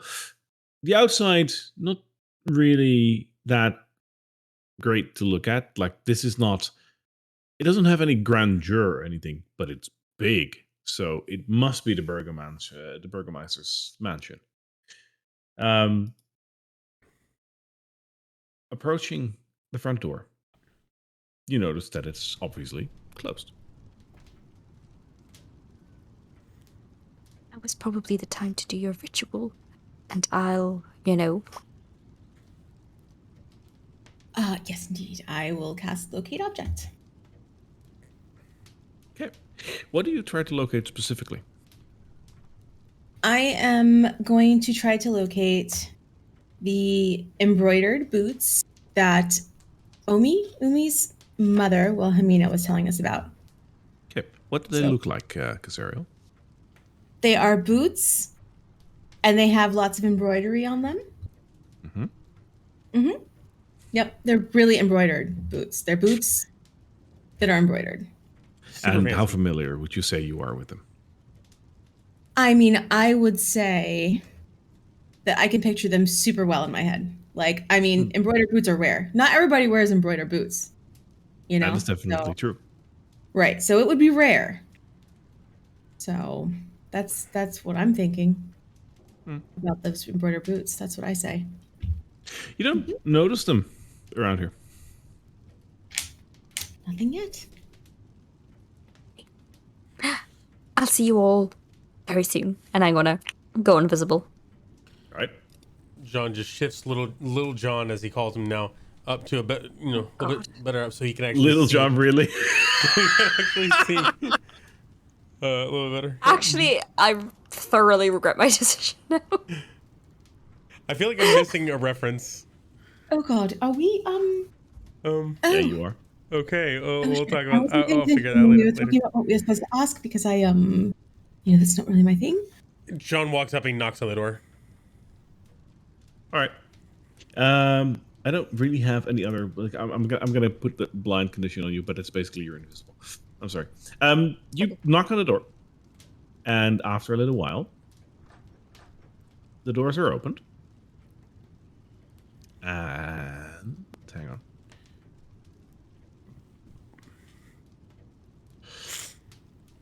Behind the door, there is a very lovely young lady, dressed in servant's clothing, and she regards to both of you, and she says, Oh, good morning. Wow, you're early. Welcome to the Burgermeister's mansion. How can I help you? Good morning. I'm John Barenthal. This is my associate, their companion. Cassie. Cassie. We were here to say that we were traveling in these lands and wanted to, thank the Burgermeister for the hospitality of the town and say what a fantastic town it is and how very happy all the festivals seem to be. How wonderful. The Burgermeister currently does entertain visitors. He should be with you shortly. If you would please follow me, I will bring you to the den, and he will entertain you there. What's your name, young miss? My name is Mina. Hello, Mina. It's very nice to meet you. Nice to meet you too, sir. If you would follow me, please. And she walks down the hallway, which you can't see yet, but we're working on that. Coming into the house, you notice that there's a large carpet close to the door with a family crest on it that you haven't seen before. Walking into the hallway, you notice that in the hallway and also in the entrance, there's a lot of bundles of sticks on the floor. Like all around. The whole hallway, the entrance, there are bundles of sticks everywhere. That is a lot of sticks. What is that firewood?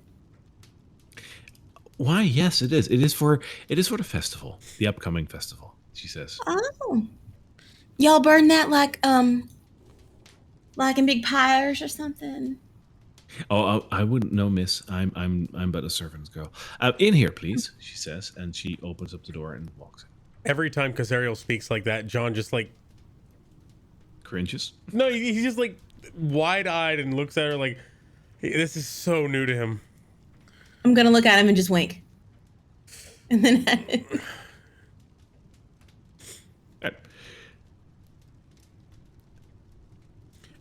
Can we sit or should we? Oh no, please make yourselves at home.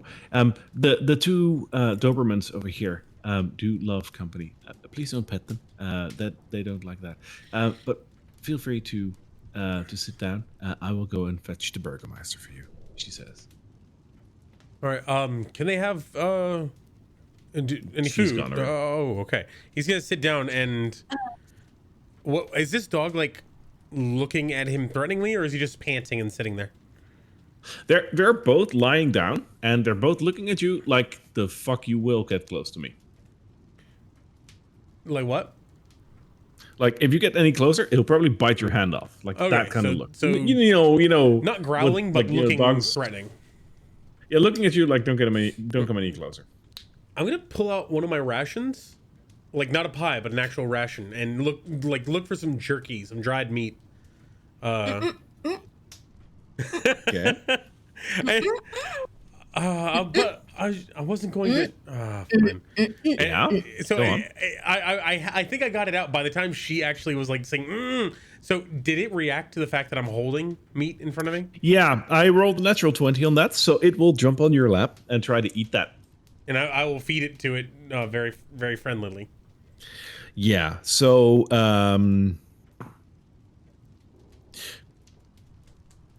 you won't be hurt, but you will be slobbered, basically. Yeah, So you're yeah. covered in dog drool. And I'm going to not like pet it too familiar because I imagine that we've dealt with guard dogs and other things like that. So unfriendly people tend to not want. You don't want to.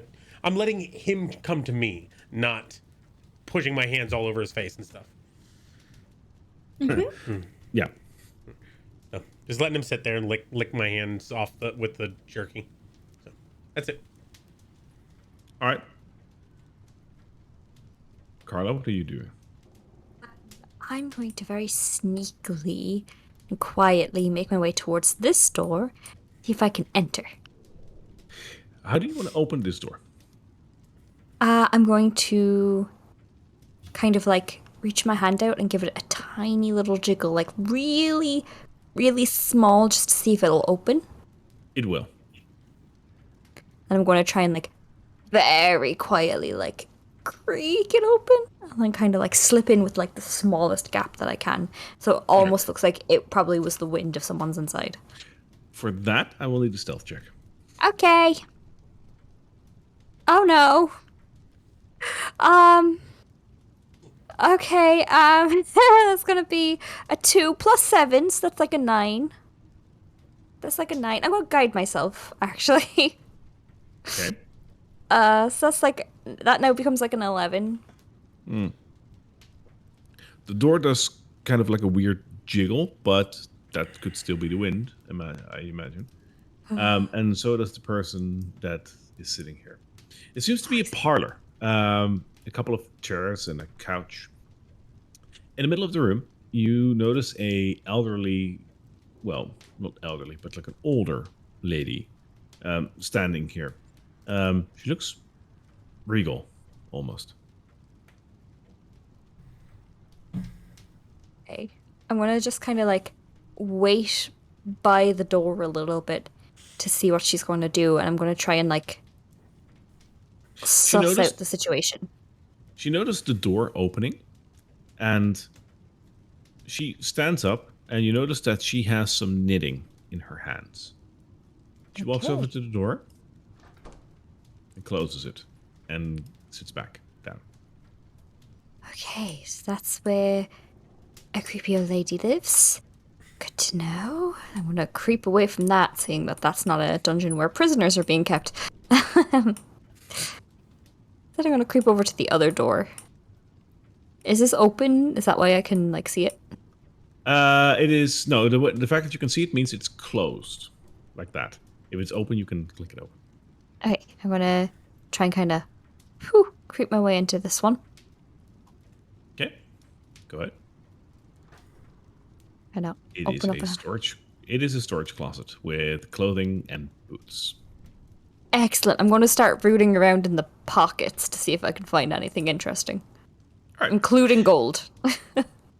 While you're doing that, Gold John, is always Casario, what are you guys doing? What's Cassie doing? I'm just watching him with this dog and just shaking my head. I'm basically just if the dog is laying on the couch next to me, like or on my lap, he's once again not putting my hands on the dog, just sort of like having dealt with it. Maybe at this point reaching in and picking out another piece of meat to give it to him. Love it. As you're doing that, a very regal elderly gentleman walks into the room, and while you would consider him elderly, he doesn't need a walking cane or anything. He seems energetic but old.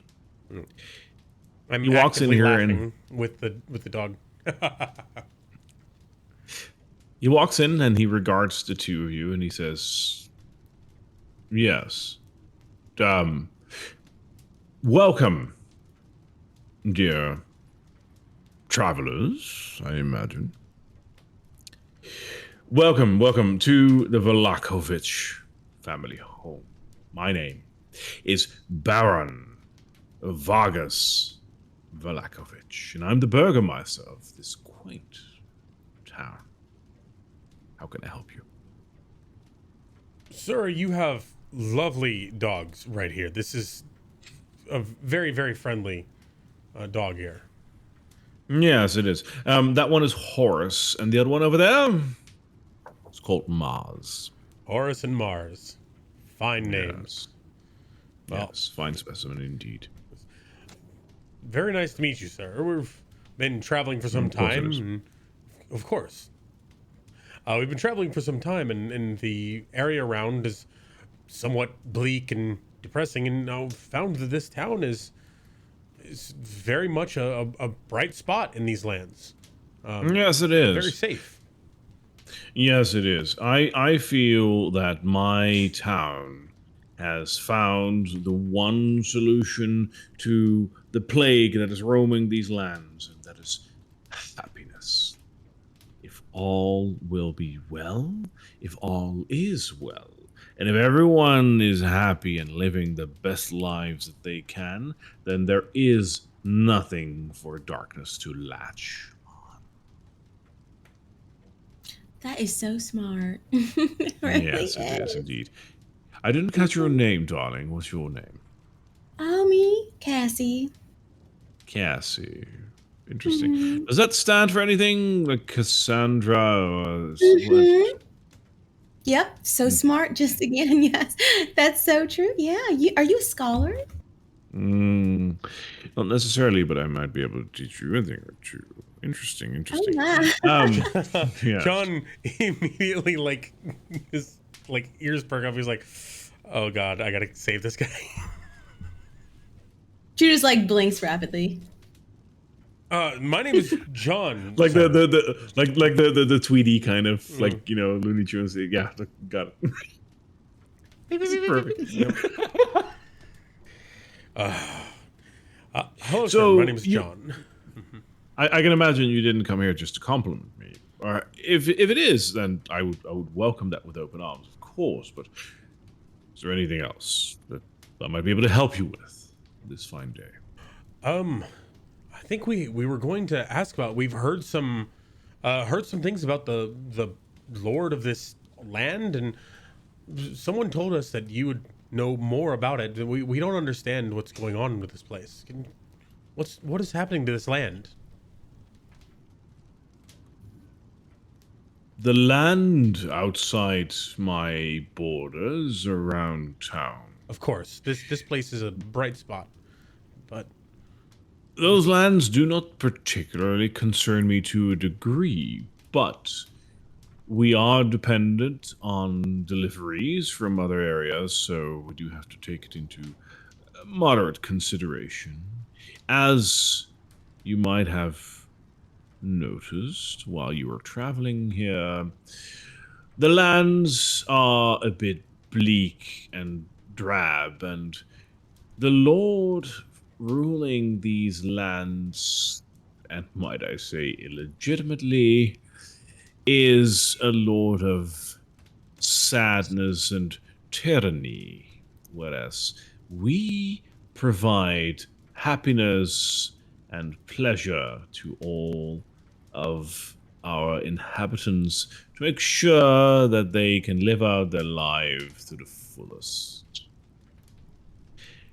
All will be well. I can continue. But did you want to?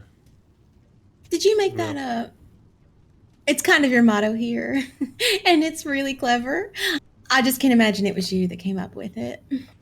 Oh, yes, it's, by now it's almost a family motto, I imagine.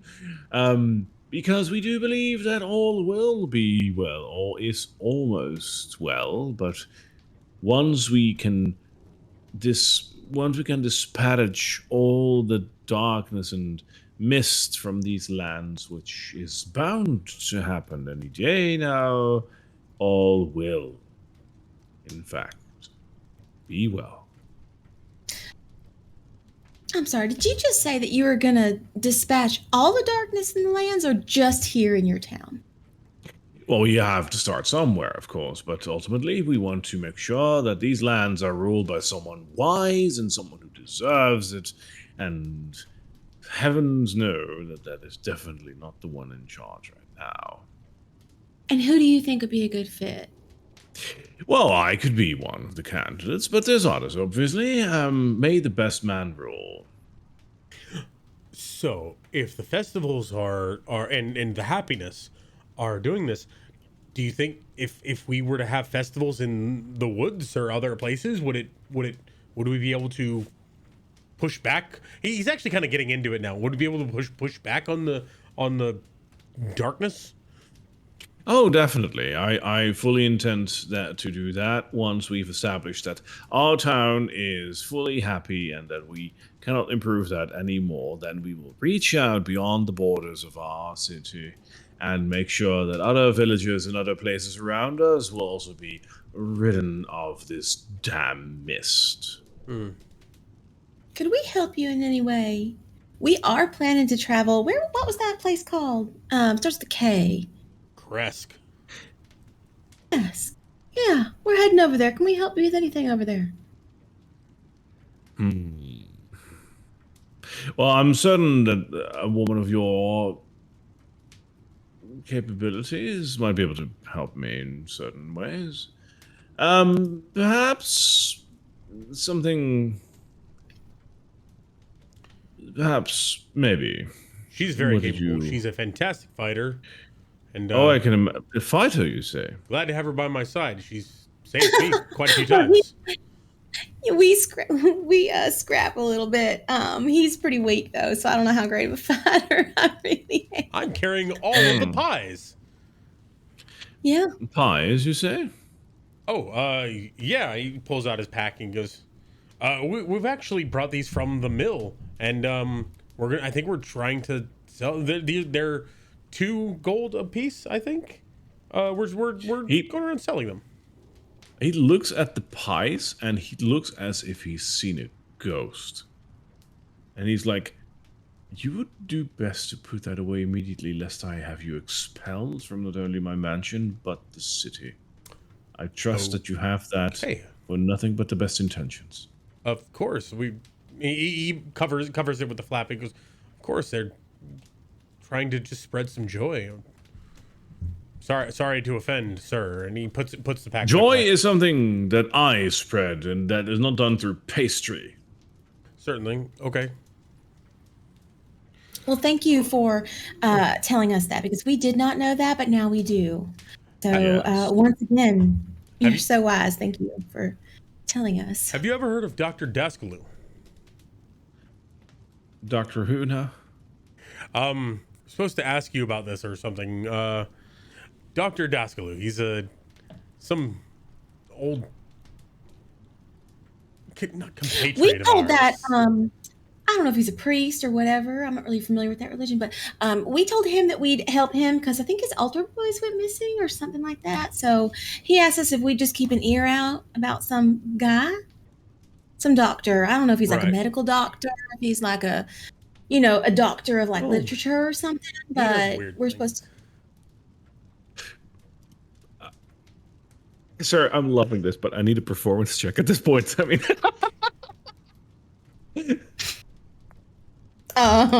All right. I'm sorry. That's about as indirect as John can get. From me? Or from John?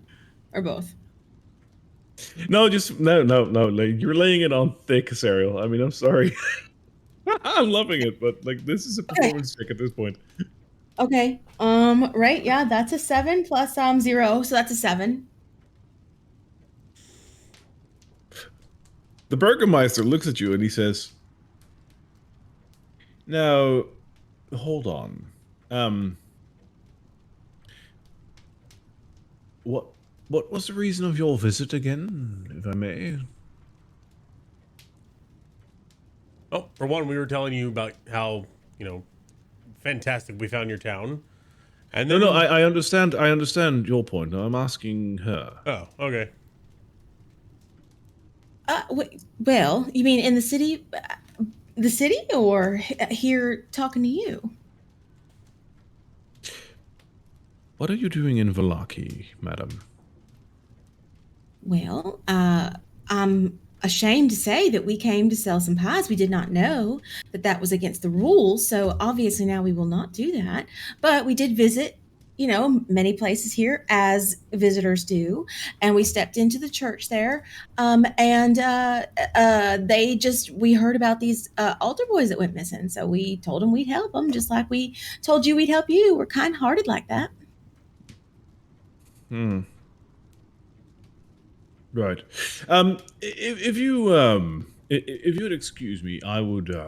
You see, the thing is, a man in my position, if you can imagine, has a lot of things that he has on his proverbial plate, if you will, and he snaps his fingers and just makes a gesturing motion behind him. But you can understand that the trouble is that my time is very limited, and because of that, and you hear a door opening in the background in the hallway. He said, you can understand that because of that, my time is very limited, and while this audience has been nothing more than absolutely pleasant, you will understand that there are limits to my time, and because of that, and as he says that, a man walks into this room. He says, there are reasons why I cannot entertain you any longer. He looks at the man that just walked in, and this man that walked in looks familiar to you guys. It's Does a he have a large, big arm? muscular man with a very weird arm. Oh, He looks hi. at this man and he says, Isaac, make sure that these people are properly exited from the house, please. I need to get back to my study. Mr. And Mrs. Question, sir. Do you happen to have Yes. a washroom? I haven't relieved myself since this morning. Feel free to do so at the Blackwater Tavern. Fantastic. Where is that? Outside. Relieve myself outside? Will do. Yes. That's no problem. We will be happy to do that. Of course. Thank you, sir, for your time. Your house is impeccable and amazing. Indeed it is. We'll head out. All will be well, and yes. He says, All will be well if all is well, right? He just repeats it back to him. Right. Yes.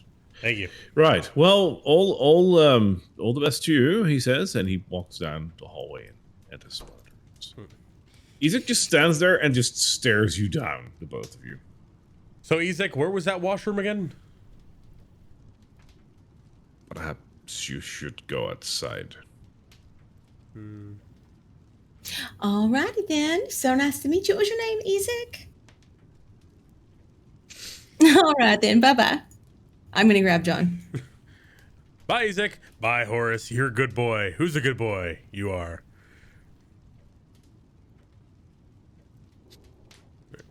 That was... as he's walking with Casario, that was nice. Carla, you're still invisible. What are you doing? So I also read the pockets. Did I find anything interesting from there while that conversation was going on? Those coats just contain various packets of, well, not packets, various portions of pocket lint. I imagine one of them probably had a folded up flyer of a festival long past, about 4 or 5 weeks ago. About a festival of the children, which is about 4 weeks ago. You will, heck, hang on. I mean, I like this, so I'm going to reward it. Damn you and your creative mind. You find 11 gold in total in all the pockets. Let's go. You know me. I love profit. Okay. Okay. Now into the actual important shit. So does Isaac watch, like, actually physically escort them out? Yes, he does. Like, he does stare them down, but he is standing, like, over here on the mat. Okay, so then I am going to try and, like, kind of creep up near him and take back the ring if I can. Ooh, you're going to pickpocket him? I'm going to pickpocket him. You are invisible, so I will allow you a sleight of hand check with advantage because you're invisible. And because I have disadvantage on all checks, will that just be a flat? Yes, indeed, it will. Yeah. Fuck, okay. So 14 plus 5, so 19 in total. You get the ring back. Okay. I take the ring. I'm gonna just keep that on myself. I'm gonna just very quickly, like, reach out like an invisible pointed finger at Casariel, and I'm gonna be like, should I check around more or should I go with you? Do you do a message or like a... A message, yeah. Okay.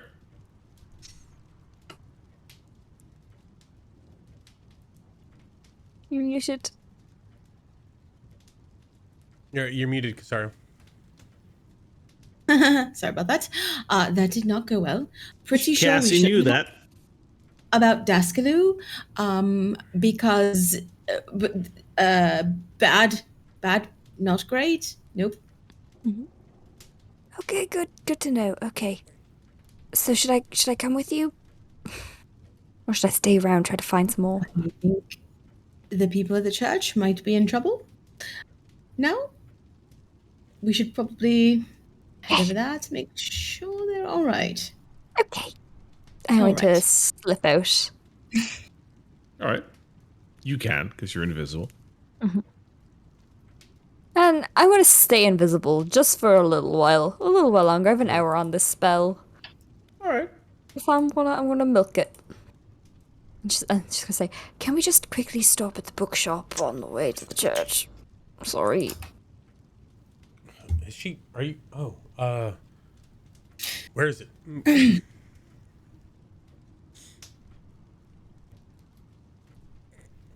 The bookshop is in the town square. The church is the other way. So you can, Oh, but okay. you just have to visit both ways. Which I mean, one it's is not that far. currently closest to the Burgermeister's? Is it the church? No, it's a bookshop. Okay. Then we'll go to the bookshop, circle up towards the church. Okay. Sounds like a plan. Let me grab the town square, will you? Yeah, you see, because didn't you tell us that the arm was made by the doctor? Yeah, the arm was made by the doctor, according to So I those feel like two they're very probably, charming men. you know, in league. But how did you even Friends? manage to, like, get his name out? Did you not try to insinuate a doctor of some sort? Or... Well, I feel like you should not have left us in charge, first of You- all. I'll just say that. so you said to indirectly ask him about it. So when I asked him directly about it, he didn't Oh, seem John. to. You know. I didn't come. But I don't worry. didn't ask him I totally immediately. covered it up. I did a great job covering it up. Don't worry. Oh, It was okay. slick as can be. He didn't notice a thing. I didn't ask him immediately. It was my second question. Yeah, he did sort of get suspicious and leave the room after I spoke, but Oh. probably fine.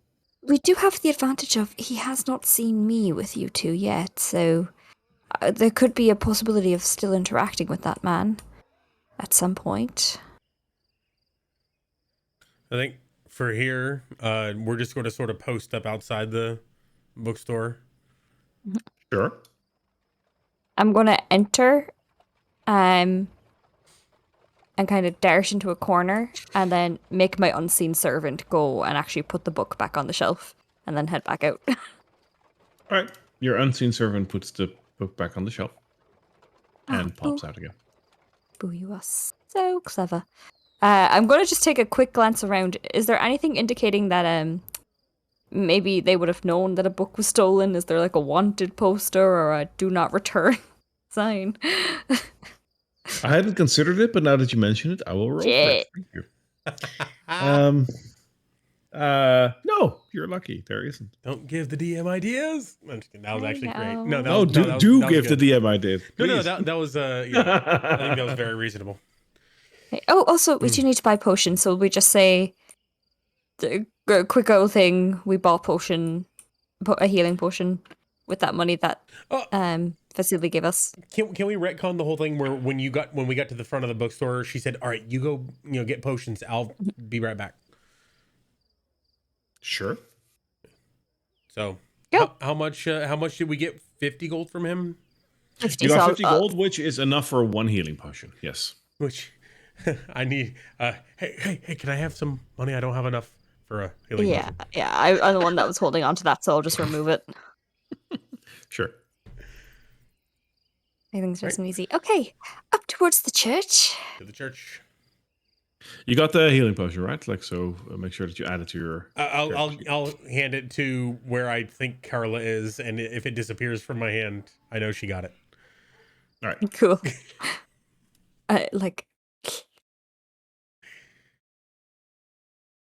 Back towards the church. Yeah. Go ahead and add it to yours, Carla. I'm not adding it in one of mine. No bother. Cool. By a staggering coincidence, as you walk into this church in the early morning, this church is still filled with people. You would imagine that a morning sermon is attended by people, but there's a lot of people here. Is the lady still praying at the front? She is.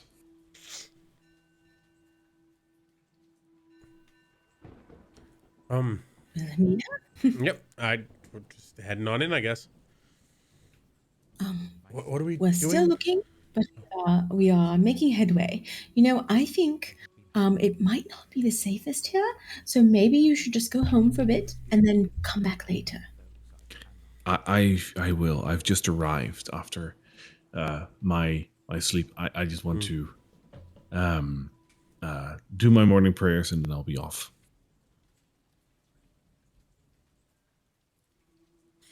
All right. Are we doing You Project go. Alter Boy, or are we just warning them? Warn the priest and then do Project Alter Boy. Let's do Project Alter Boy. I hate this fucking title. Let's go in a more discreet area. I'm going to check out some of the rooms while I still got my juju up. Project Kidnapping. Oh yeah, you're Got still it. invisible. Allow me to put that up. There we go. Yes. And I'm just going to slip into a bunch of rooms and just basically explore the map while they go do their business. So I will allow you the first room that you're next to. This is, from what you would expect, a bedroom with a bookcase and a chair and a bed and a little table. That looks like a By all diary. accounts, this kind of looks... Yeah, it's an open book. It's a Bible. Eh. By all accounts, it looks like the room of probably Father Lucian. I'm going to start looking for Father Lucian's dirty secrets under the bed, in the bookshelf, in the desk. I'm looking for it Give all. me an investigation check. Okay. 2 18s. Let's go. Okay. That's insane. Plus 6, so that's 24. 24.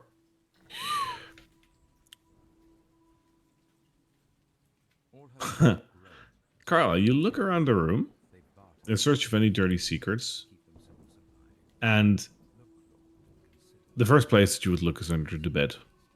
It's empty. You look at the bookshelf to see if there's anything there. It's not empty, but there's nothing that immediately catches your eyes. But then, as sort of like a last passing thought, you look just behind the little drawer that is in the corner of the room. And you notice that just behind the bookcase, or the drawer, I'm sorry, there's a book. Snatch it out.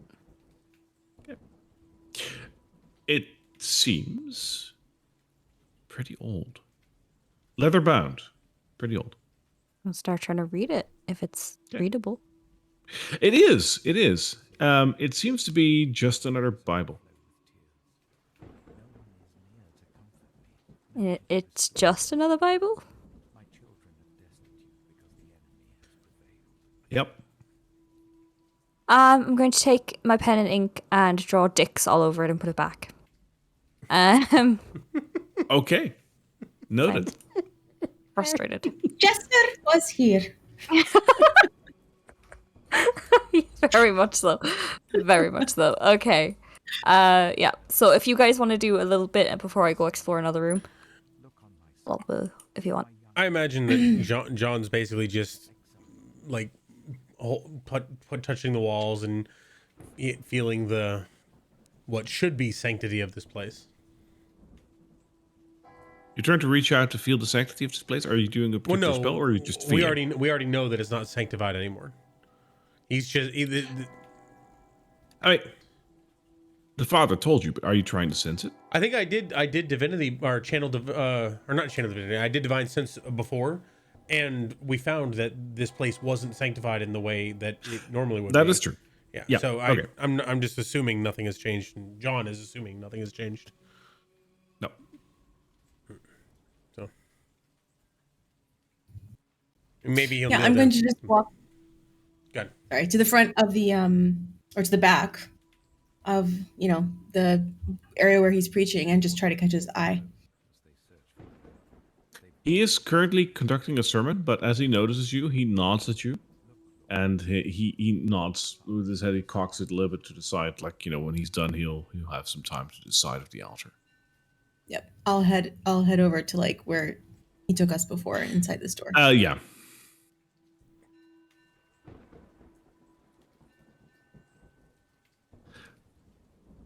The sermon concludes to a degree. I mean, this is probably going to be repeated, but for now it's concluded, and Father Lucian meets you to the side of here. And any word on the skull? Well, we are in the middle of investigating that. However, we wanted to come and tell you that we spoke with the Burgermeister, you know, in our investigation, and happened to mention that we were searching around for a doctor, a certain doctor, and it might have been tied to the church. So I just wanted to warn you about that in case anyone comes knocking, you know, so you could have a response ready. Did we mention the A church? doctor? Oh, right. Yes, right. Oh, I guess I got that wrong, didn't I? I don't think we actually mentioned the church to him. I just straight up Altar said, "Hey, boys. Dr. Missing Duskblue." altar boys. Oh, right. I did. Yeah, you did. Oh, yep. Yep. Right. So there is a Dr. Daskadoo who has a penchant for the dead, reanimating the dead He's an as it necromancer. happens. He's a necromancer. That's right. That's right, John. And yeah, so just wanted you to know that they might have tied that to here because I did perhaps mention that some altar boys had gone missing in the graveyard. Right. So you seem confused. That is probably the best thing to do when they come asking about that. If they come asking about that, which they might not, you know. So this doctor, the what now? Dr. Duskblue. Daskadoo. Little short little guy. Yeah. Yeah. It's a kind of creepy. Real evil. Have you heard of? Or he acts it, at least. You know what? Actually, we have a reason to think this altar boy over here, you know, this one, this shady little guy over here, scrawny one, might know something about it. You mean Yeshka? Yeshka he's but a boy. If you need to talk to him, of course, by all means, but We won't tie him up. Please. That would be too much. Oh my god. Also, do you have any idea why the Burgermeister would hate pies? Pies? Yeah, we showed him the pies that we were, you know, trying to sell and give to people around town, and he got very angry. He basically said he'd kick us out if we continued to even show him that. Does he hate pies? What a random bit of trivia. What kind of pies? They're from the windmill. Morganta, at the windmill. I show him the little hand pies. You show him one of the pies? I got him in my backpack, yeah. He takes one of the pies from you, John, and holds it in both hands and closes his eyes. He stands motionless in front of you, John Casario, for a solid minute. I'm gonna ask him for. And then ask him for gold. He wells. If you weren't American, I would have thought that you were Dutch. That's so terrible. Do I ask for money now? That's I love you. He stands there for a solemnly for like a solid minute, and then he starts to well up. You notice that he starts crying, and he opens up his eyes again, and he says, "Please, don't sell these." What is it about them? Something strange about them. What is it? These pies are not what they seem they are. I can't put my finger on them, but they are a source of immense sadness. They taste delicious.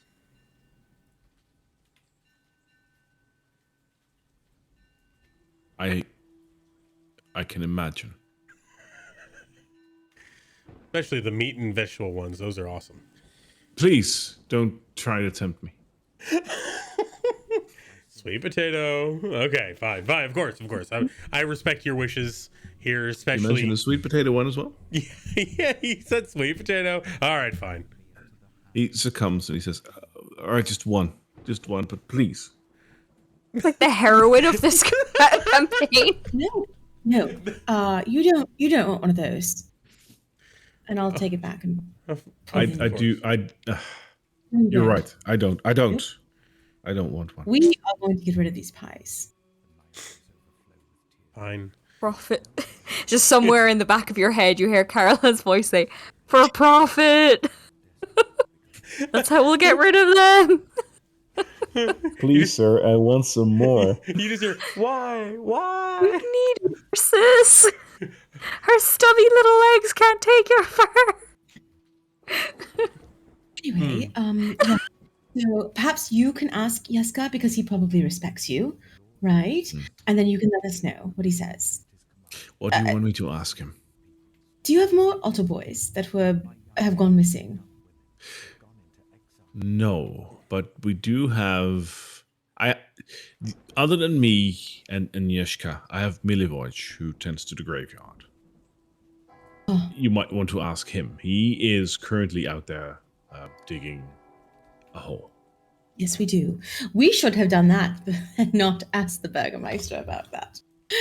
That's Digging definitely a hole? Like a grave? Yes. Okay. Thank you for your time, Father. We're going to... You're welcome. Please, take those pies far away from this domain. I understand your merits, but I need to get back to my sermon, he says, and he gets back. Certainly. John puts away the pies he was going to try to sell to the people in this church while they were waiting. Don't you dare. He doesn't do it. He's just gonna chill here with Casario.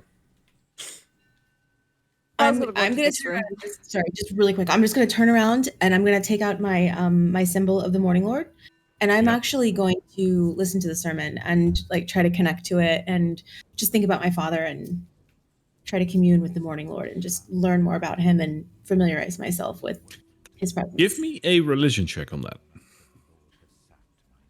So, what do you think that was all about? Oh, bye, Casario. Okay. 17. The Morning Lord, Casario, conquers all. The negatives that I have given you today dissipate from you. Oh.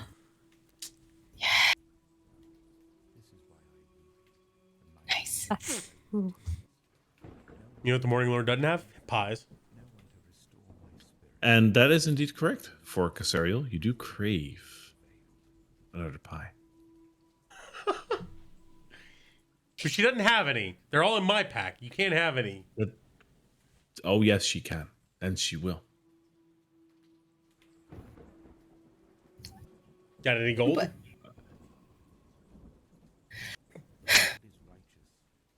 Casario, how are you going to get a pie from John? Are you sure I want a pie? Because I'm really listening to this sermon and I really am enjoying it. It's filled with such inspiration. Girl, there was nothing more certain in your life than the fact that you want a pie right now. You know what's filled with I just heard- inspiration? Pies. I just turned around to John and said, give me one of those pies. No, they're for... No. Right Wait. now, I'm not asking. Wait, are Give you me one of those gonna sell them to somebody? Don't make me hurt you in a church. Give me one of those pies. I take out one of the vegetable pies. Here, just try to make sure you get at least a gold from somebody as she starts eating it. I hate myself. Give me 1 second. My headset just failed on me. Uh-oh. Oh my god, we can say whatever we want. Guys, everything's canon right now. Guys, we actually won. Guys, we won. We won. We win. We won. Yay. We won. Woo! Oh. He giveth and he taketh away. There we go. Back. Papa says what? All right. Oh. I just threatened John's life. He gave me a pie, a vegetable one, and I ate it. I Good. said, make sure you get at least 1 gold for. Oh, you're eating it. It tastes really good, Casario. Does the father see her eat it like blatantly right in the back of his church? He totally does. Yes. Yes. He totally does. And Casario, like nothing, like in They this make land, eye contact directly. in this land, nothing is certain. But if there's anything that was righteous and right, it was eating that pie. That filled you with a sense of ownership, and that was good. That pie. This land might be terrible, but those pies. And with that, we'll end the episode for today. Picefarcy is just getting deeper and deeper. I love it. Brush the crumbs off my face. Crumbs of of regret. shame. Filled with inspiration and crumbed with shame. Oh my god. Good story. Good episode. Love that. All right. So we will be back next week with some more diving into Valaki, I imagine, as that is what you guys are doing. But we'll see where that brings you. Interesting. Hope you guys enjoyed that. Make sure to follow all of our socials, like, subscribe, all those things. I know. I hate saying that. But it's true. You should like and subscribe because that helps us. And if And you're comment. Twitch and YouTube. Yes. And if you're watching this on YouTube after it has been posted up, remember that every Saturday, these go up live on Twitch at 7 p.m. Eastern Standard Time and all the other time zones that I can't be bothered to math. Yeah. Just check us out on Saturday. Just wait on Twitch on Saturday until we're live. You Yes, know, that's exactly. basically what. Yeah. Or join the Just hang Discord around. and you'll find out directly. That helps as well. On Discord, we will let you know, and you can chat with us. Double trouble. So Definitely. all that. Or like we'll send a carrier pigeon. Carrier Write a pigeons message do in the cost pie. 1 pie a piece, though. Yeah, I know. Yes, the pies are good. So There. So good. we'll see you next week. Bye, everybody.